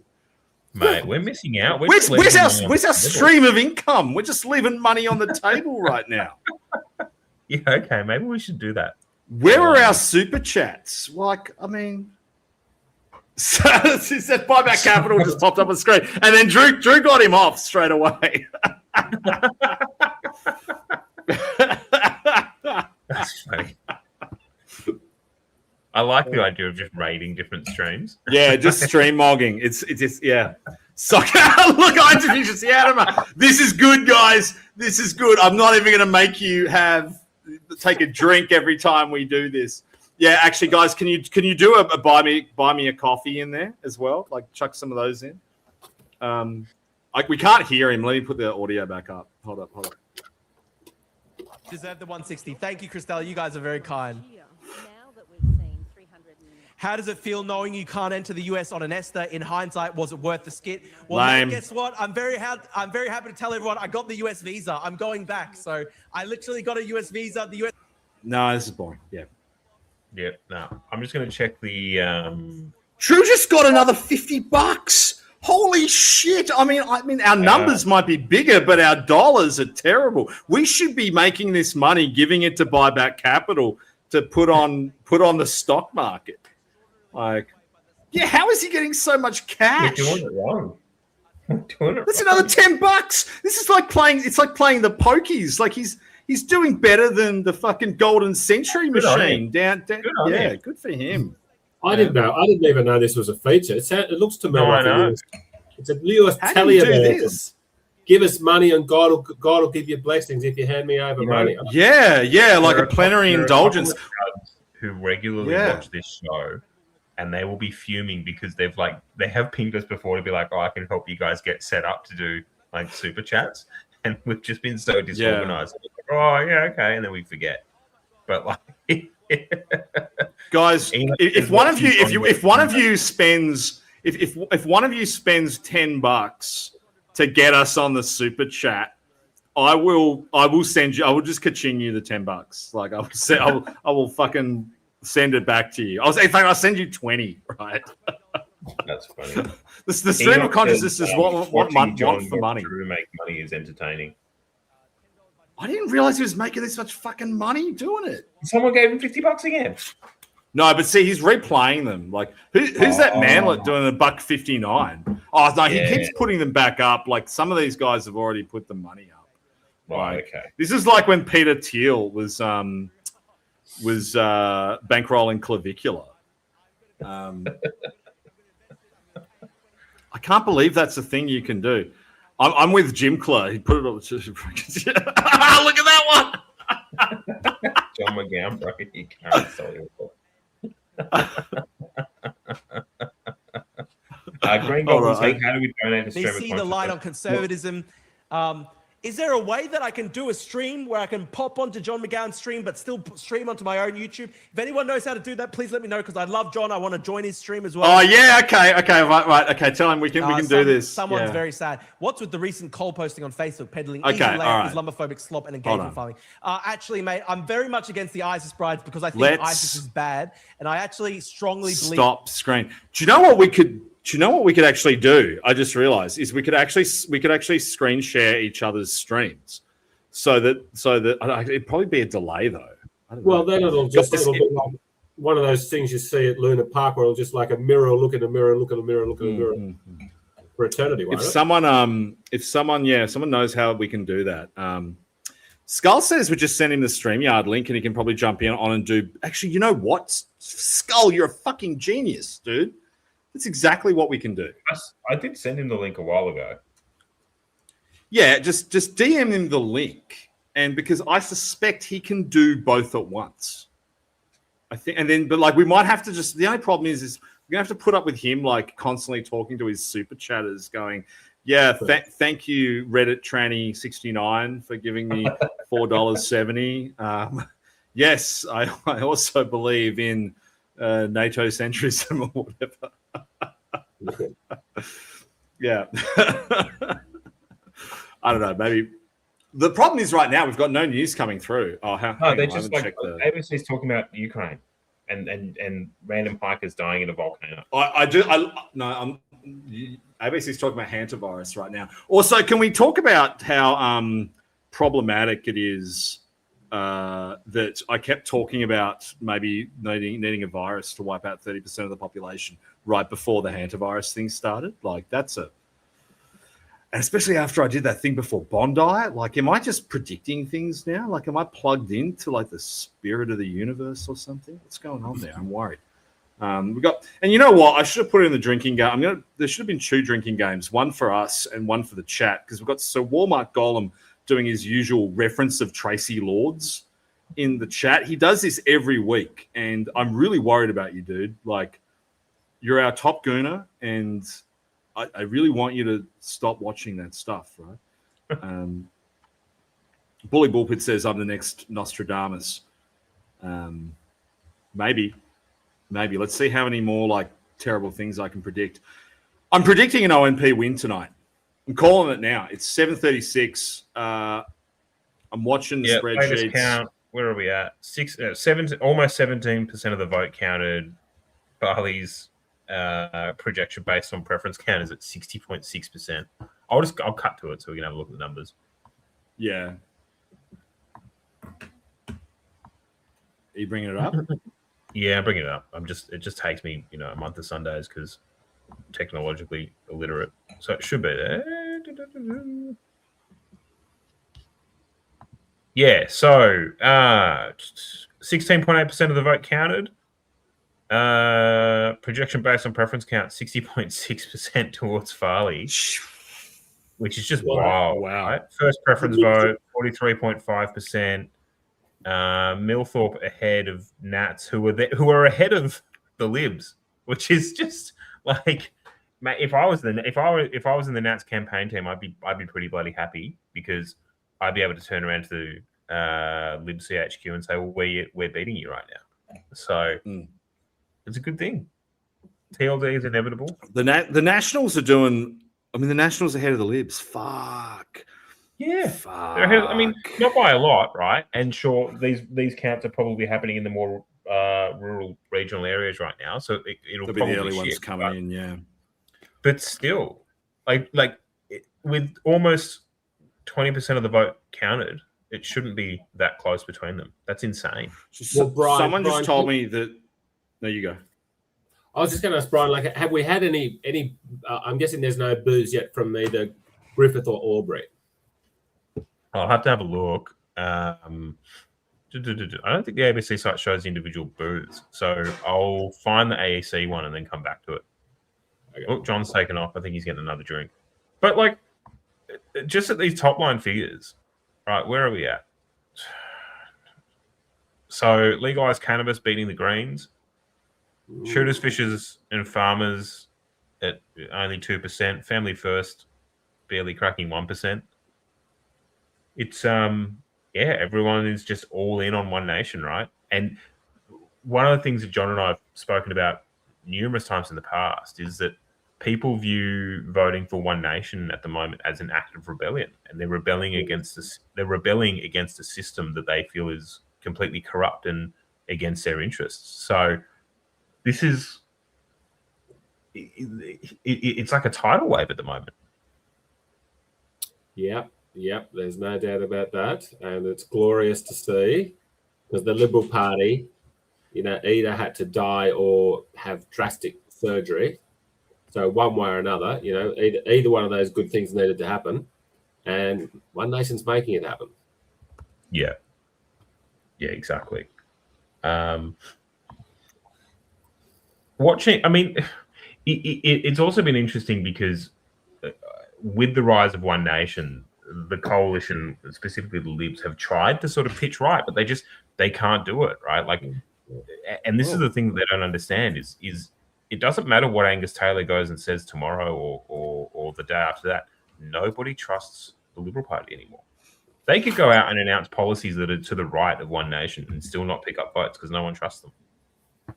No, that's a good point, Paul. Yep. Guys, six news. We're getting it from Satvik Sharma. Actually, friend of the show, was one of our earliest spaces. He's saying 6 News called it officially for ONP. Well, we called it before. Maggie Perry, Australia's finest physiologist, has called it. I'm backing that in.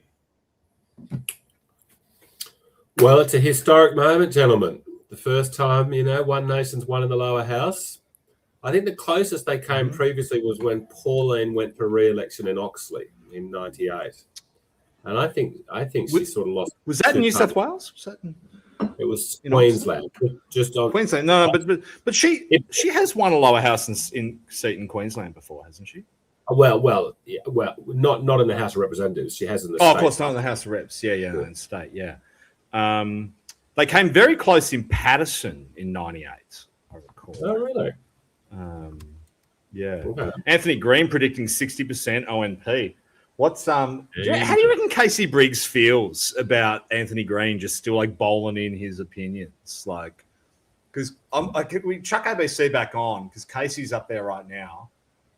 They're saying 20.9% counted, 41.9 to David Farley. Dude, Michelle Milthorpe's only on 26.6. It's done. It's over. One Nation have won this. One Nation have got it.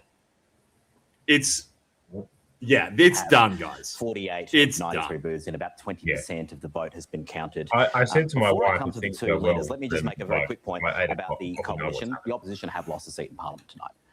The Nationals will win this seat. The Liberals, let's lock that in. Let's good to see legalised cannabis getting 150% more than the Greens. He's not going to be the next member for Farah. However, I will say as larger areas and larger birds have been coming in, the order of those two have swapped. And so, as we sort of expected, the Liberal candidate, Raisa Bukowski, will come in third over the National. Which also combined. It's Raisa. I've been saying Raisa, like racist. Already had diabolically low numbers of women in the Parliament. Indeed. 20% of the coalition. Diabolically low numbers of women. One Nation. It's a crisis. The crisis of no foids. I think it's very difficult. Yeah. The incel party that is One Nation. As bigger booths and urban centres come in, that number has been ticking down. The gap has not been closing fast enough at this rate. Michelle Milthorpe would need to see a very, very strong performance in the pre-polls in Albury that would really be quite out of Do they not know that pre-polls have already been counted? And that really makes life difficult for her. At the moment, One Nation is getting just over half the preferences that are counted and distributed from these candidates. Even if that gap closes more, Michelle Milthorpe would need to start gaining on preferences as well, and she's not at the moment. So everything is sort of stacked against her. It is just that little skerrick of doubt because this result has been so very patchy across the seat that we're not kind of locking it in and all going home. But it's really hard to see how Michelle Milthorpe doesn't win in this area. We're seeing all across this. All of these numbers are on booths where the two candidate preferred count has been done now. And we're seeing some. Look at this. Here's a booth with 75% of the two candidate vote going toward One Nation, a 75-25 split. So 71 in Euston. We've got 70 in Tooleybuck. We've got 69 Tooleybuck. in Ayrton. I think you've got one with 82 on it there, and 89 even. 89% of the two. That must be a very small booth. Blighty, 113 votes. But, One Nation getting 77% of the vote there.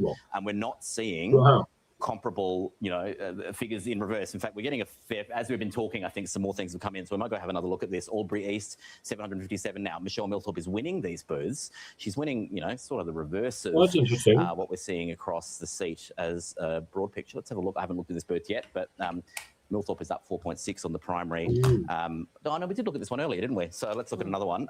Hume. a 6-point lead on the Not going primary to change vote. the result, but those Albury Glenroy, votes a are 4-point lead more pro the on the Teal than I primary vote with expected. 1,000 votes in there. This one's a large one. Albury, a significant vote there. Michelle Milford Wow. on 40%. Let's have a look at the change briefly. So Michelle Milford's primary vote is up by 4, 5, 6 points.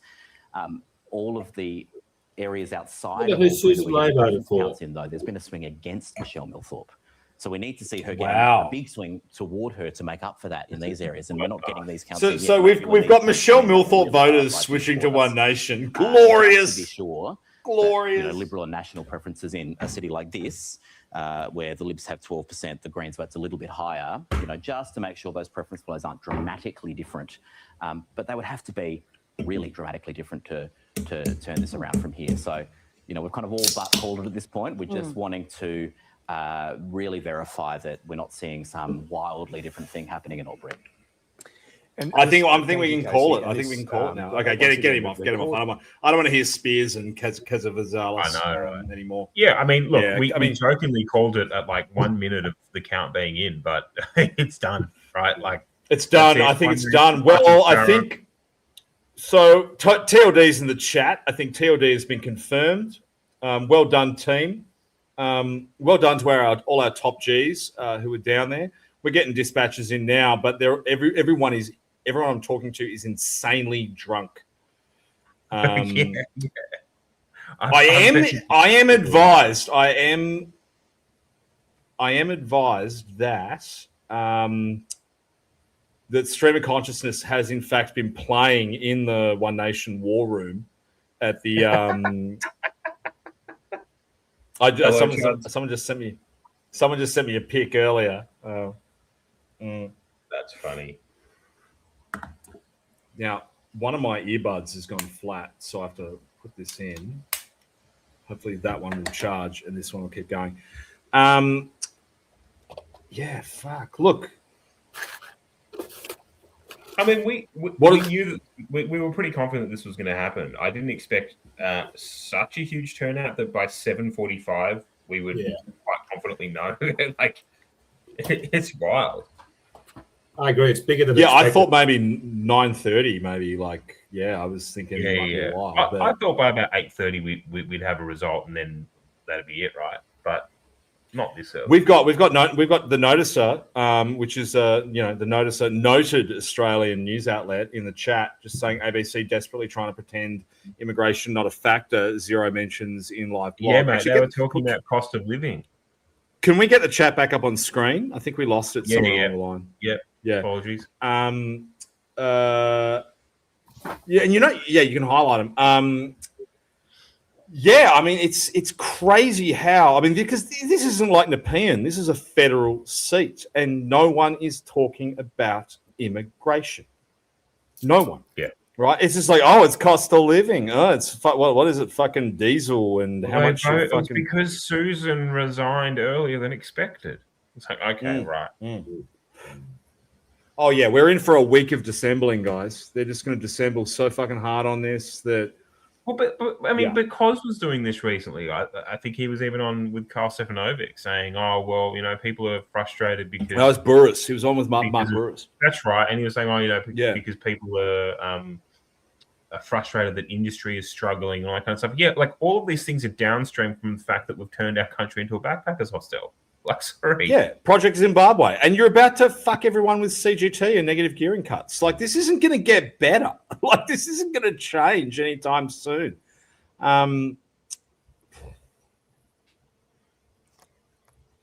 Fucking hell. Yeah, I don't know what to say, right? Isn't this why we started this entire project, though? Like, I mean, the complete death of the Liberal Party and... a nationalist shift for Australia. Now, look, Farley isn't the greatest avatar for that. I get that, but it's something. But it doesn't. It kind of doesn't matter at the end of the day when it comes to this particular by-election, right? It's like whether Farley was like the most based top guy imaginable, or some people lamenting that he's not, Australia's Rupert Lowe or something. Okay, sure, agreed. None of that really matters. What matters is that One Nation are just sort of breaking down this wall, right? That's all that matters right now. Yeah. Yeah. Absolutely. And hang on, can we? I want to hear this girl again because she's the one that Ashby kicked out. Like, oh no, this is actually no, this isn't live. She's not live. This is a package. Yeah, it's just cut back. Says Barnaby having fun. Mad lad. Barnaby's on the tanks, absolute mad lad. Oh, there's mother. You know, Pauline's looking like she more or less knows what's going on. Men in hats inside. You know, is this one? Oh, look, Farley's wearing a suit. Like, wow. Fuck. Yeah. No, this is her from before. No, it's not live. They always have a live thing in the corner. I think this was her doing a cross earlier. Yeah. Hard-earned thirst. Groiper says, pretty sure the AFP text threatening emojis to you if you mention immigration on TV. Yeah, I actually think they do. Yeah. Yeah, the knack just sent me like. Have you ever seen like David Lynch's Lost Highway? Like they just sent those leave VHS tapes outside my house of recordings of my house. We got Oh man, I'm hearing that some of these pre-polls were coming in like 60% for Farley just on raw primary. Yeah, it's wild. Sky News is officially called Barra for One Nation. Okay. Yeah. Okay. It's done. It's all done, guys. Everyone. It's over. The whole thing is over. Okay. So now we can just talk about anime and Abby Chatfield and the UFO disclosures. Great. We're moving on. It's done. It will be. It's always enjoyable to watch a Teal lose and to give their concession speech. Actually, that's true. I can't wait to see that. You're right. That's a really good point. We definitely want to see her concession speech, where she thanks Simon Holmes Court and the board of UBS. I was hoping to the see Rothschilds and Mariana Abramovich, like a Jane Caro type sort of, holding back tears on the panel or something like that. But actually, I haven't checked Twitter. Let's look at ABC. Just kept it to Patricia and Spears. They didn't have any. Do you know what I never look at anymore is Ozpol, the actual Ozpol hashtag. Oh yeah, I feel like that's because that's where all the fucking lefty losers post. Let's have a look. It's just all our guys. And reposts of the noticer. And just really low effort AI pictures of Susan Lee. ABC funeral service begins. Maybe I should start posting the stream links with Ozpol in there because I didn't realize how based Ozpol is now. Oh, really? Oh, the political context machine is in there. You know that guy? Actually, I think I've had to block him a while ago. You know that guy always like gets in your mentions and gives you like yes or no answers. Two Worlds Collide hasn't said anything yet. He's just been replying He hasn't said anything all day. Like I thought he'd be live streaming tonight. I want to know what they think in Adelaide about this. Two Worlds Collide had been going feral like over the last few days, just replying to like all kinds of politicians going after them. Oh yeah, he's really. I really worry about that guy. Like, I mean, does he get? Yeah, it seems like a crash out's coming. And just after I started glazing him too, because remember when he first got on the scene, I was like, "This guy sucks. I'm not buying him a coffee." And then I warmed up to him over the BRS stuff, and I was like, over the BRS stuff, we were like, "Oh, actually." And now he's not making me laugh anymore. He's making me worried. I'm like, because someone wanted to make sure he doesn't have firearms. Do we need to do a welfare check on this guy? Because fuck, man, like, yeah. Green Goblin makes a good point. New Oz right v Teal and Labor is the new battleground. And you're exactly right. And like, I think this is one of the things I said on one of our like earliest ever streams before we even went in 3D, back during when we were just doing the space. Actually, I guess this is 2D and that was 1D, isn't it? Was that the future of this country is a new right alternative versus legitimate progressives. Now, the Teals are going to occupy the space once occupied by the Liberals.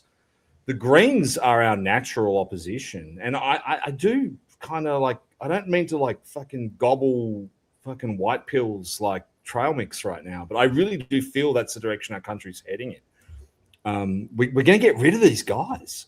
It's just going to be us and the trots. And isn't that going to be a better place for us to be? Like, won't that kind of campaign be more fun? Like, really, like for you campaign guys that are out there, the Anon sort of staff is watching. Wouldn't you have more fun if your campaign is basically an existential war between like? And also in that universe, John is the liberal alternative. There won't be a Liberal Party anymore. If you're a sensible centrist, you're going to vote for John Roddick. I find that actually insulting to be associated with Yeah, as the country's most right-wing libertarian, I can say that you would probably find that offensive. Well, look, my immigration policy is more hardcore than Pauline. I say 5 years. Actually, it is. Yeah, we've been plugging your immigration policy the most, and saying to like our viewers, you know it's a good migration policy because the rest of the Libertarian Party hates it. We point this out all the time that you still have the best immigration policy in the country.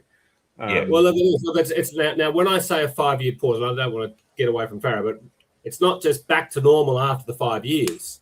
During the 5 years, we're going to have a very, very active debate on stream of consciousness and opinion pages, on the internet, everywhere. We're going to have a big 5 year debate, sober debate. We're not going to call each other names. And it may even hurt the economy for 5 years. So what we should actually do at the same time is have a massive cut in regulations. Like, what's one good thing Trump's doing for the economy? He's just getting rid of a lot of bullshit. And so, but we have the 5 year pause, the 5 year debate. We might want to keep doing the pause after 5 years, but we could. And I reckon we have a vote. I reckon we have the non-binding plebiscite about 4 or 5 different immigration. Let the goddamn people decide. When you give immigration policy to politicians, what will they do with it? They will manipulate it to bring in people that will vote for their bloody party. Gee, that's patriotic, isn't it? Bringing in people to help your partisan little cause. So 5 year pause, and the people get to have a vote on it. And one option is definitely a permanent pause. Well, and this is the thing I don't think everyone's clocked yet that's going to come into sharp focus. And like, I think we'll look back years from now and say one of the most important pieces of content, I don't mean to brag because I was in it, but like that interview, the live stream that Drew Pavlou, Cos Samaras and I did, which is almost like 12 months ago to the day. Crazy how where Cos, and it was well before One Nation even crested 10%. And we started laying out some of these things. And this was the famous interview where Cos said all the Indians vote Labor, and he said that like none of the Chinese are taking up citizenship or whatever. You know, if you look at what he was talking about then and then think about how those numbers are going to work out in 2028, the post-COVID migration surge is eligible for citizenship now. That's what no one has clocked. Is it only takes you 4 years to secure citizenship. That's a good point. And I really think what's been going on in the background of all this is that Labor, and to a lesser extent the Liberals in some of their seats, have been sitting there thinking we may be able to seize power by ignoring these things, by hedging on some of these key seats, have had so much migration that if they all get on the electoral roll in 2027, because like, I mean, it's 4 years if you're being real specific, but I mean, let's think, you know, the 1.7 million surge, maybe not all of them started the ball rolling at the right time, whatever. 2027 is going to be the key year. I mean, I think, you know, there's a lot of misinformation and a lot of kind of fucking around on annual migration figures. I really don't think any of that matters right now. What matters is the citizenship ceremonies in January every year. Yeah. What matters is the people coming online month to month. The one of the key things, I mean, as you know, people know I'm an intelligence consultant, right? When I talk to MPs, our guys across both sides of the aisle, the single biggest question I ask is how many new elector letters are you sending out each month? Okay. Right? Every single electorate officer, every single MP that's friendly to us, I ask the same question. Right? How many new electorate letters did you get that you printed off and sent out each month? And the number on month to month is growing. Wow. And that is because the migration surge happened in 2022, 2023 at the back of COVID. Yep. Those people are now coming online and they've applied for their citizenship and they're now going on the books, right? That is going to be the deciding factor in the 2028 election. And, you know, what happens after that? It might become California, where, you know, I think the last Republican to win a statewide contest was Arnold Schwarzenegger in about 2003. That's a long time ago. Yeah. Yeah. I'm just going to cross to one of the boys on the ground who's been out there. One of our top Gs. Handing out one of our top Gs. I'm just going to add him to the stage. Just one moment. G'day, mate. Good evening, sociopaths. How are we? Yeah, good. Hello, Nathan. Welcome to the show. Distinct lack of orange there, mate. I mean, just a bit barber jacket, like. Well, when you've been in the pre-poll area for the past 4 hours, one tends to not wear any paraphernalia that could be associated with a given party. Great news from the pre-poll. Big win, big primary votes. Patriots are in control. Deniliquin coming in hot. We have 1,400 individual primary for Farley. Only 600 and something for Millthorpe. So the country people, real Australia remembers, they understand what this is all about. I have no idea what the actual two-party preferred is, so if someone here could tell me, that would be fantastic. I've been locked in with a whole bunch of fantastic people wearing purple vests. So, hey, tell us what happened. So, because you and I were talking before the stream and you said pre-polls are being opened at 4 and you went in there. So, did they lock you guys down? So you weren't able to communicate while you were in there? Well, no. So, look, the situation wasn't well known. The Liberals had an idea. They came in with their pieces of paper and their laptops, and they simply, as they were counting the votes for the first time, just spreading them across the different ones, there stood the Liberals just counting them mentally and putting down and tallying how many they had counted, and then using that as an approximate bell curve of what Albury and the other ones would be. And then once they had finished counting those, they stopped counting until 6 p.m. So they didn't count anything. They just split them up according to what they saw as a first preference. So if a scrutiny was standing by, one theoretically could record the numbers, but then we didn't do that. So we've been here a little bit longer, came here a little bit late. I'm just getting now from the Sydney Morning Herald that One Nation wins the by-election. So there you go. Total Liberal death has been confirmed for the first time at a federal level. We love to see it. ABC are doing it now. ABC are doing breaking news now. They're saying no. I think we broke it first. Yeah. I think we can say that we broke it first. It's crazy. It's fucking crazy. Like they're at 31.5% counted. Dude, they got it. It's happening. Well, it's in the bag, right? And this is the thing. So over 30% counted. Projection based on preference count, 58.8% for Farley. This is the thing that just kind of really drives it home. Like the Liberals have just scraped ahead of the Nationals, but not by much. They're at 10.7%. Not by much. 9.8, which is like pathetic. So if I was in the Nats, I'd be happy with that. Yeah, I mean the Nats. Yeah, I mean this is the kind of thing that like Ross Cadell is going to come out tomorrow and demand an extra. Sorry to interrupt your monologues, gentlemen, but I have been standing for the past 14 hours and I need a beer. So get if a beer, mate. Go get two. 4, as many as required. Thanks, TLD. TLD's in chat. For tuning in. Lots of viewers tonight. We've got a huge turnout for you too, brother. Like we've had so many. Yeah, cool. We've got right, you've been called orange pingers, purple pingers, TLD pingers, Patriot pingers. Like I really think that Nathan's star is shining in the scene. Well done, guys. Well done, everyone. And I know that some of you watching have been working on this. Well done to you. ABC's calling it. I can cut to them. ABC's called it. Yeah. I'll go to them now. Some solace, I suppose, from the fact that this is a by-election. By-elections are different. Patricia, solace. Oh, look, they're doing it. They're doing the dissembling. On who's going to be in government. But right now, what we've seen in the polls Patricia for months looks so since happy. the start of the year is what we're seeing. Patricia's going home. Patricia knows. Percent primary vote. Casey says that might come down a little bit. It's just over 40 at the moment. But that is well above what we've been seeing in the polls.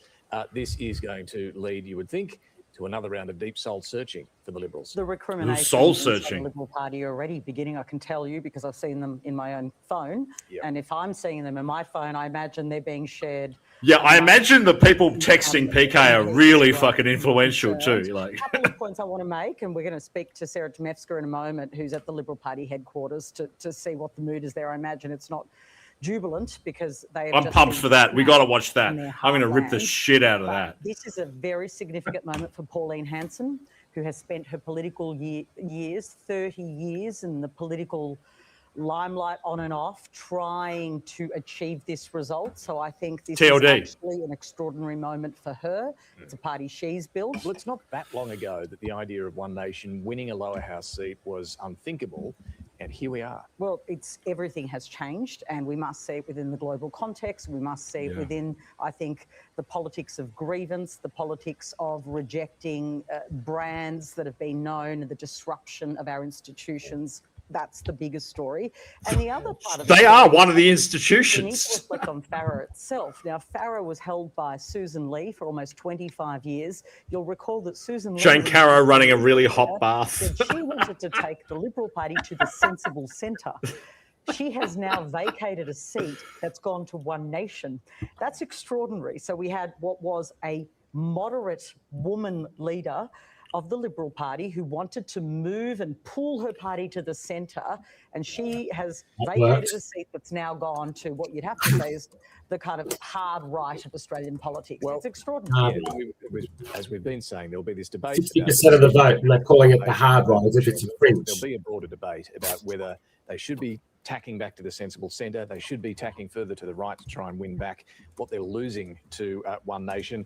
Pauline Hanson and One Nation, this changes the situation for them as well. They'll have a lot of momentum, a lot of confidence, but there'll also be more added scrutiny on their candidate selections, their personnel as well, and their policy positions. What are their solutions to the frustrations they're feeding on? I want to go to Sarah Temevska now, who's at the Liberal Party function there in Albury. Sarah, I can't imagine it's a very jubilant vibe there where you are. Casey's called it here. Oh, well, there's 3 more people there now.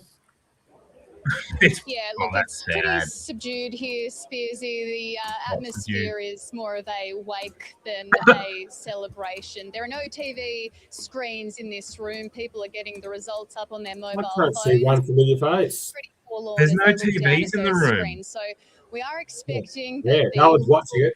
Do the pressing. Taylor and the local candidate Raisa Bukovsky will arrive within the next hour to give a speech to the party faithful here. I'm going to go full screen so there will be serious questions, obviously, for Angus Taylor.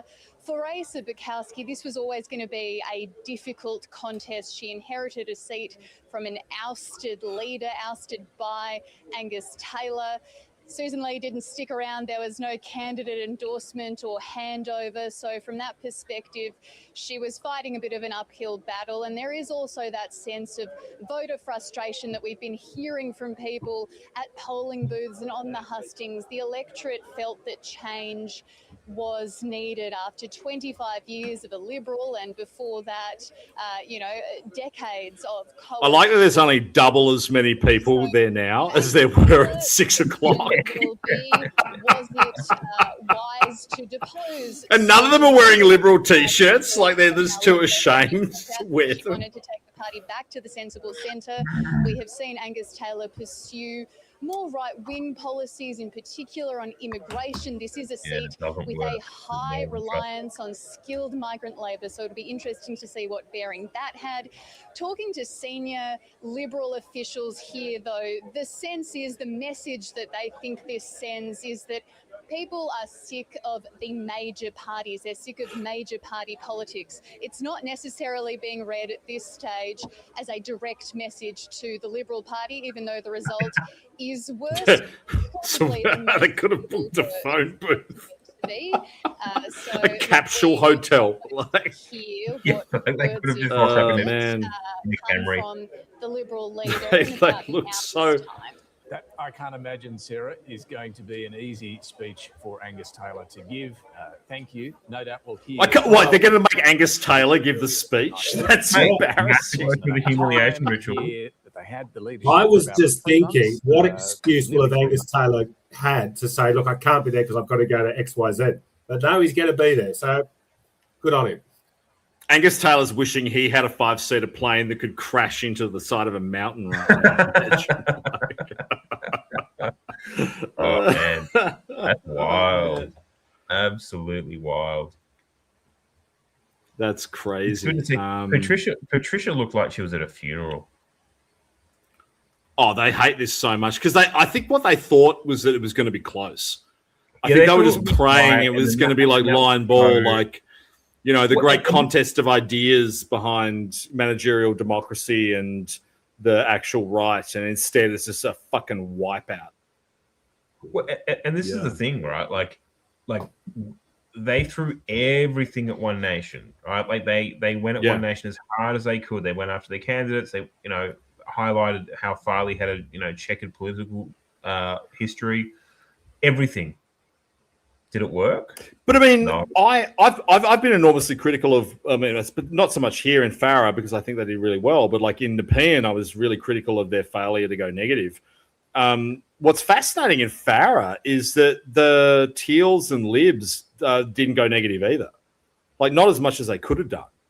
You know, they like in Nepean, they were smashing the shit out of them.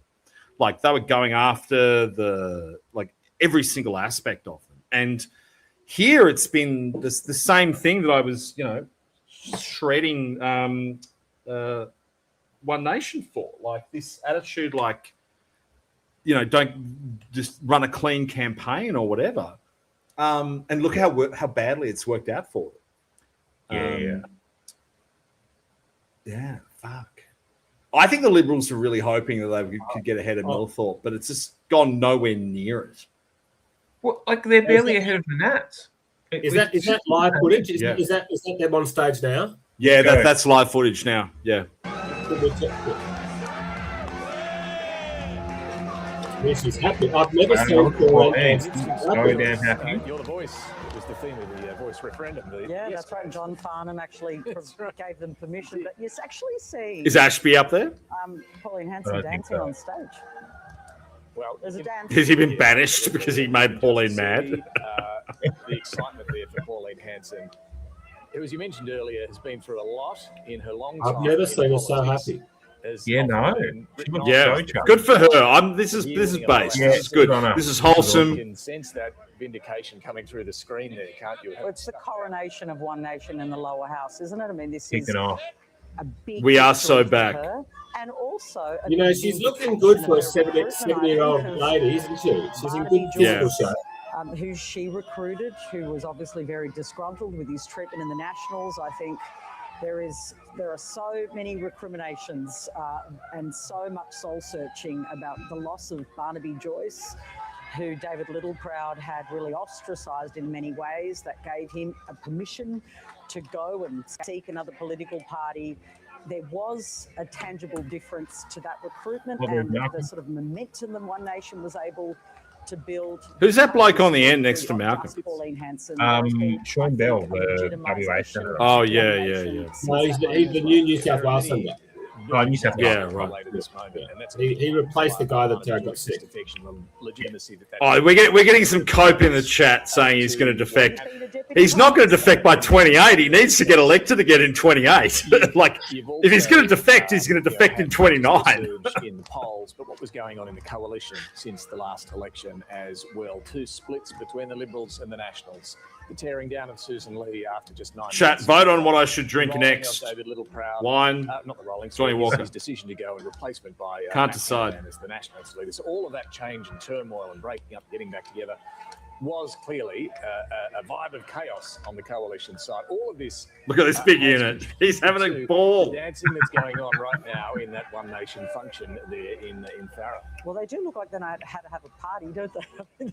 Yeah, I know. They seem surprised that they know how to party. I don't know if we can split screen with the Liberal Party function right I now. suspect Yeah, we need like a hard cut to the Lib going on at function. these two parties. There's a lot of Aussie, oi, oi, oi going on. Obviously, the celebration, is quite obvious. They have won their first lower. Wait, that guy's standing on someone's shoulders. That is awesome. She is the giant killer, really, isn't she? She has been able to bring a movement Yeah, this with is her. massive. This is so good. And I think this is David Farley. Big Liberty says crack a beer. Actually, this evening, first of all, check this out. It's seriously humbling. I have an espresso martini. Can't the cameraman get in front of this guy? Look, I love that. This guy is the hero of the night. I bet this guy's a sock puppet. And you spoke tonight. So thank you, Look at this king. Our $1 billion a year national I love this guy. Dude. We're like a mason with a chisel and a hammer, and we're. Did he just say he's like a mason? The letters into the Australian democracy. It's someone just said it's orange One king. nation has reached the end of its beginning. We're going through the ceiling from here. The biggest achievement I think that my career has delivered to me, but it's also the most passionate, most euphoric experience I've had. It's a job that I've got, and that job is for you and you and you, and all the way up to Pooncarry, all the way up to Hillston, all the way across to Holbrook, all the way down to Golgol, all the way through to Balranald and Hay, and right along the Great Murray River, and then back here in Albury.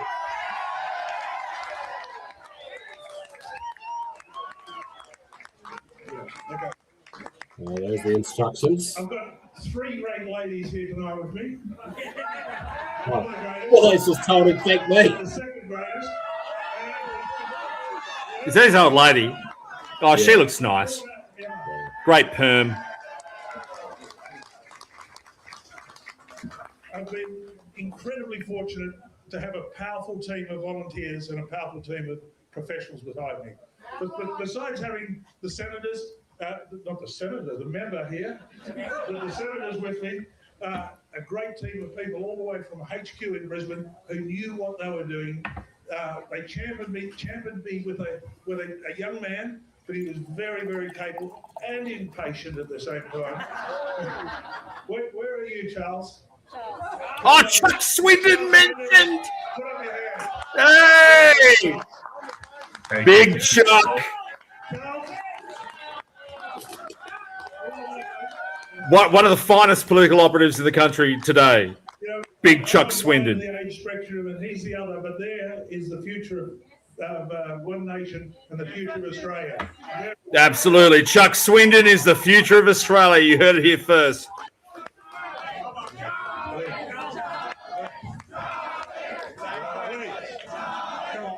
I just wanted to say, David going to say thank you to me. He's going to do a slur. There's a whole contingent of volunteers over here, Mick, Ray, and Brenton, and who you've all met at some point, I'm sure. And they deserve this as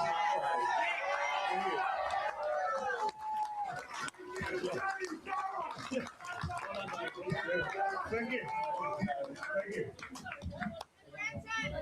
Brendan, talk about a bit of tall timber.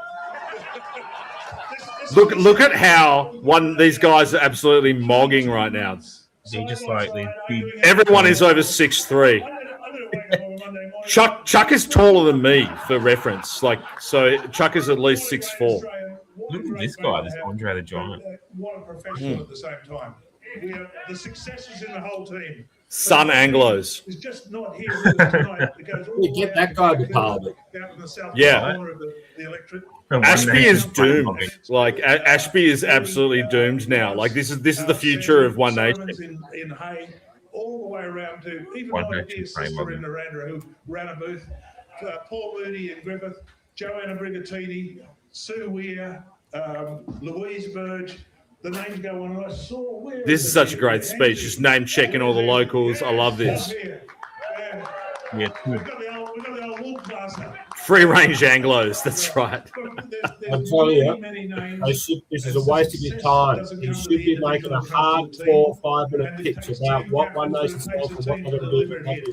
All this bullshit, it's another sign he's new to politics. The whole nation's what the whole political class in Australia is watching him. Should be coming out with something bold and big. Everyone takes one for the team, and there's a great volunteer we had who had to take it on. And Alan Beale, are you here tonight, Alan? Yeah. Oh, that's the guy. Yeah. Right. Well done, mate. Yeah. Look at him. He's just, yes, this is fantastic. Well. Yeah, good on you, mate. Thank you. He's just glazing the volunteer that punched up like fucking James Patterson. As they say, that man takes no shit from no sailor. Oh, really? That's funny. This is the best. Quite funny. This is the best. He's just mogging these guys. Oh, they got him up there. They got him up there. How good. This is the best. This is spectacular. Speech. Let's use this step. Build a network, and when we go to the next electorate, we all work together and we give this nation back. Yes. That's the best speech of the night. This is the best speech in Australian political history. He gave the best one. Yeah, look at this guy. This is so good. This is so good. Oh, a big hug and kiss. Yes. James Patterson will be loving this. Liberals in fucking meltdown. They're in meltdown. This is the greatest victory speech I've ever seen in the history of Australian politics.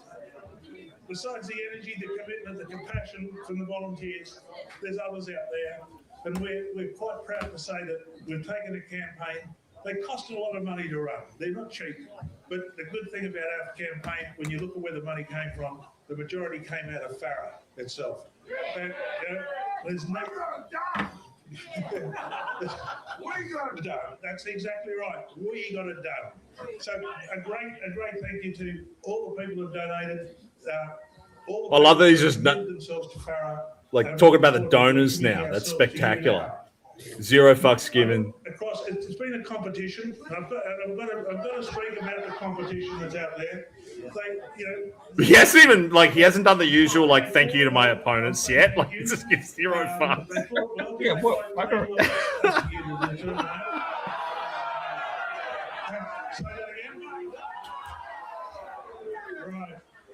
But there was one gentleman in particular I really enjoyed his company. Thanking the old codger men at the polling day.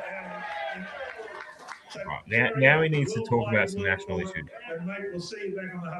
Yeah, look. The only thing that can make this better is if he just says something about immigration at the end. Yeah, that's exactly right. And that's what we intend to do. Can you just put in a send them all back or something at the end? We want to get the cost of living down.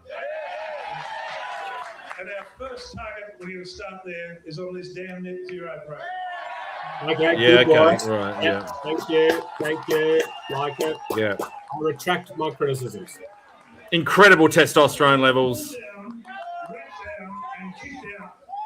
It's not what Australia wants, and it's not what Australia needs. Preach it, brother. It's destroying us. We've got to have policy that fits Australia, not the world. Okay, more of this. We've got to go back and address our water. The water needs to be ours. It's got a purpose, and that purpose is to grow food and create jobs, create manufacturing, and put resilience back into our regional communities. So water's on our agenda. Come on, mate, get to migration. Come on, just mention it. Just one line. Come on, man. Any government is to look after the health of the nation. That's you. Not the financial health, but it's your health, your family's health, and your generational health. All right, we'll come back to the One Nation event. What the fuck, ABC? That was when he was probably going to get to migration. Oh, look at this. Absolute communism. So One Nation has reached the end of the Fuck you. Get him off. Get him off. Get him off. I don't want to have him on anymore. Fuck off, Spears. So-called Spearsy. Can we watch Can we find a... Hold on. Yeah. I'm messaging Chuck now to get a live stream of... What about our old mate Drew? Oh, so I'm going to go on Drew's show at 8:30. So Brian's got to jump off. So I'm going to jump on Drew's because unlike Drew, we are not monetized or like not in any like meaningful way. So it means nothing for me to jump on his instead. How wild was that? You could hear it like he was. Oh, dude, that was crazy. That was the best. So we've got to get a full copy of that. On Tuesday when we do our regular stream, let's do the last half of that because that was so good. That was unbelievably based. I felt like he was just warming up. Yeah. I can't remember the last time I saw a political victory speech that fucking based. Like, just you got fucking the guys up there. Like the energy's fantastic. That was really good. I'm pumped now. Like I'm super pumped. No, so Mr. McGowan, you're gonna be on Drew's thing, are you? So I'm gonna leave. So we're gonna end this stream at 8:30. So it was always our intention to go from like 6 to 8. And well, gentlemen, I've had a great time, but I've actually got to go and pick up my daughter. But I'll be tuning in to the Drew version. Yeah, jump on Drew's stream later. Get in the chat on that. Thank you for coming on, mate. You've been fantastic. Thanks, John. Everyone, that was John Ruddock, MLC, Libertarian member in the Upper House of New South Wales. Great friend of the show, great friend of the movement, Australia's most right libertarian and man with a based immigration policy. Please give him a follow on X if you don't already. Thank you, John. Thanks, guys. Good on you. Thanks, mate. See you later. That was bad. Unbelievable energy. So much fantastic energy. I'm pumped now. I want to go outside and like, I don't know, yell on the street. That was so good. So Brian's got to get off. So I've got a link into Drew's stream. So we're going to end Stream of Consciousness tonight at 8:30, and I'm going to jump onto Drew's live stream. Maybe Drew can give me like money out of his like $300 an hour he's making. Mate, good on him. Yeah, I'm proud of him, man. I'm glad for him, man. Like, yeah, we are still like, I mean, I feel like we haven't really got through that much of the drinking game tonight. Everyone seems like pretty fucking sober, except for me. We're sitting on 45.4 thousand. Doing good. Avi Yemeni's 3,700. Drew Pavlu 2,100. I mean, maybe I should have asked Avi Yemeni to go on his stream. Oh, can we do? Actually, Skull just said Millthorpe's up. Millthorpe's up on ABC. Can we do Millthorpe? No worries. Yeah. Let me get on. Hang on. Before we go, let's just talk about how cringe this is. Okay. I'm going to read my speech because I don't want to miss it. Oh, no, we got to Pauline instead! Mogged! That's amazing. I need to take a piss for a bit. I'll be back. Faces here in front of me, hundreds of you, but millions are watching on their TVs now, and I believe it's giving them hope. People here to represent you, the people, to get our country back. This is amazing. It's been a long journey for us, and I'm very proud to have our federal members of parliament here join with me. We have been a great team working together, and very much so for your benefit and for our future generations. David has outlined quite a few of the issues this wants to address. And I spoke to him today about the first one we're going to start tackling is the agricultural sector in this electorate. The farmers have been forgotten for far too long, and they're struggling to actually survive. I want to hold the door here in Albury Wodonga, call This is so good. and hear from you what needs to change. Imagine getting cut out by the ABC. She's just mogging the Nationals. Policy, let's go and fit Australia, not overseas.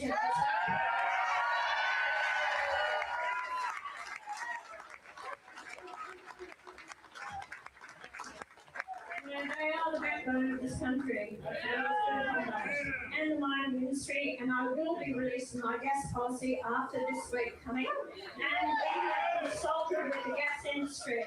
What I want to do is put money back into our pockets from the gas industry. They are our resources, and it's been given away.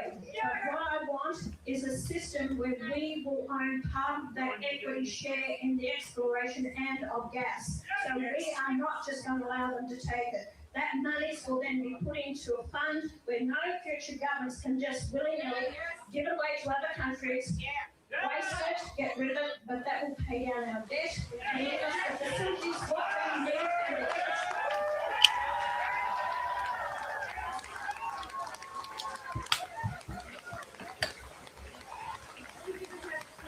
We have a plan for the future of this nation, and we want people that want to be Australians. I don't want immigration by no means, but I want people that come here to this country. I don't want Sharia law on our land.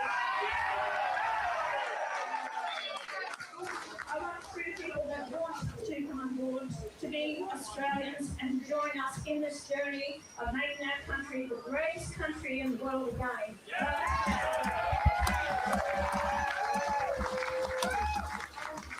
I want to give a big thank you to the volunteers for this day. Without you, it would never This is incredible. I really do feel like we're here for a history-making event tonight. I agree. It's okay to have the banner of one nation, but it also comes down to the candidate. And I think he's done a fantastic job. And the respect that has for you, the people in this electorate, is astounding. I've heard your comments about him. I also would like to congratulate and thank his wife, Janice, and his daughter for their support, because you have to have a partner. I just heard from Chuck. He is tanked. So everyone do a cheers in the chat for Chuck. When I was walking out of here earlier, and I looked up, Baptism of TLD. Some Walmart Golem got it in one. on the seat. I actually got a tear in my eye. Until it's cold. You have no idea that I've been sort of on eggshells. Everyone says, you know, we look like we're going to win it, but until it's called, you really don't understand the journey that I've been on. I'm so fortunate to have so many great colleagues working with me. Malcolm Roberts has been with me for 10 years. Good old Malcolm. Let's see if she mentions Ashby. Malcolm's base. Yeah. And the media and everyone want to say they all walk away from me, but they don't.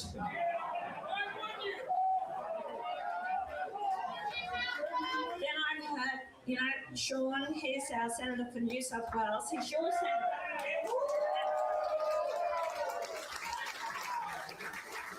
Sean's been with me for nearly 10 years, so another one who stuck by me. I can be a tough boss, I will tell you.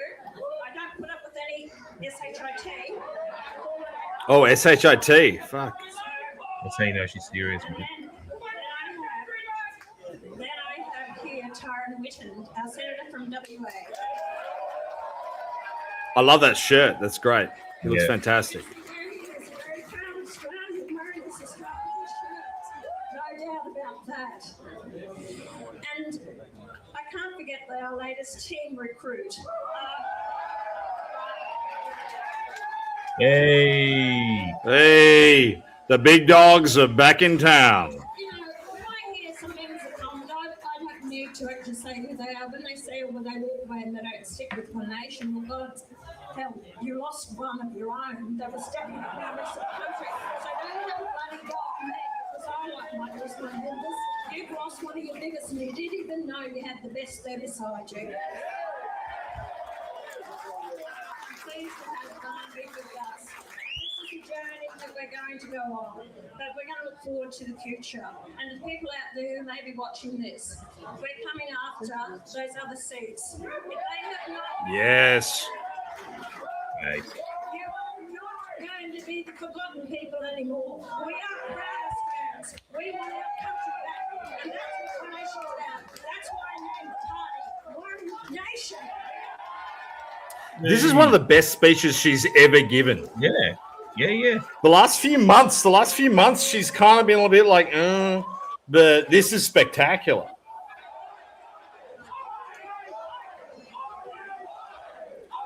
God, there's going to be the ABC ran that whole thing. There are going to be so many lefty tears tonight. Let me just check the windows, see how many lefties are throwing themselves off buildings. Have a few photos if you want it, and we're going to do it in this very controlled way, aren't we? That's right.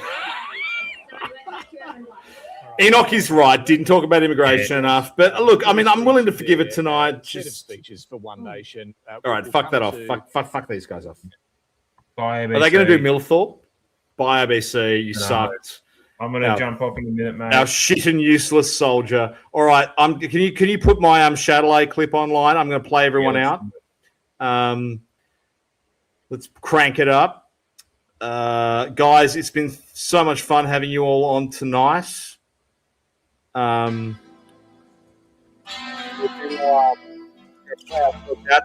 the anthem of 2016 meme magic, because we're feeling the meme magic again. It's happening. The vibe shift is coming.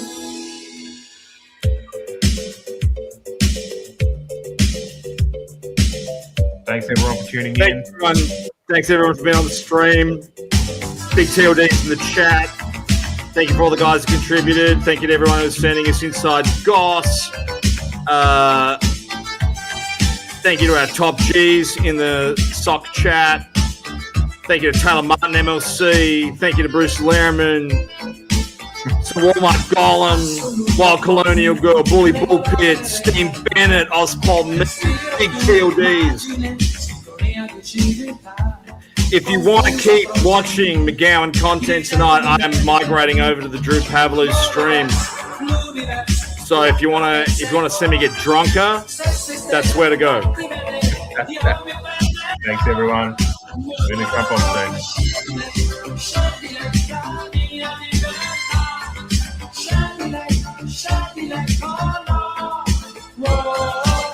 Thanks, Green Goblin. Thanks, Goodfellow. Thanks, Alex McEncrow's in the chat. The Idiot Tax is in the chat.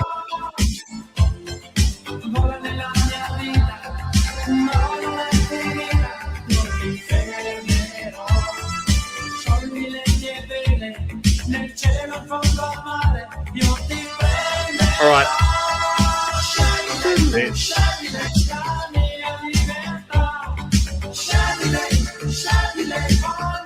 Kinophile Nationalist, Conquer the World 29, one of our rare YouTube guys. Jack Lancer, the great Tasmanian patriot.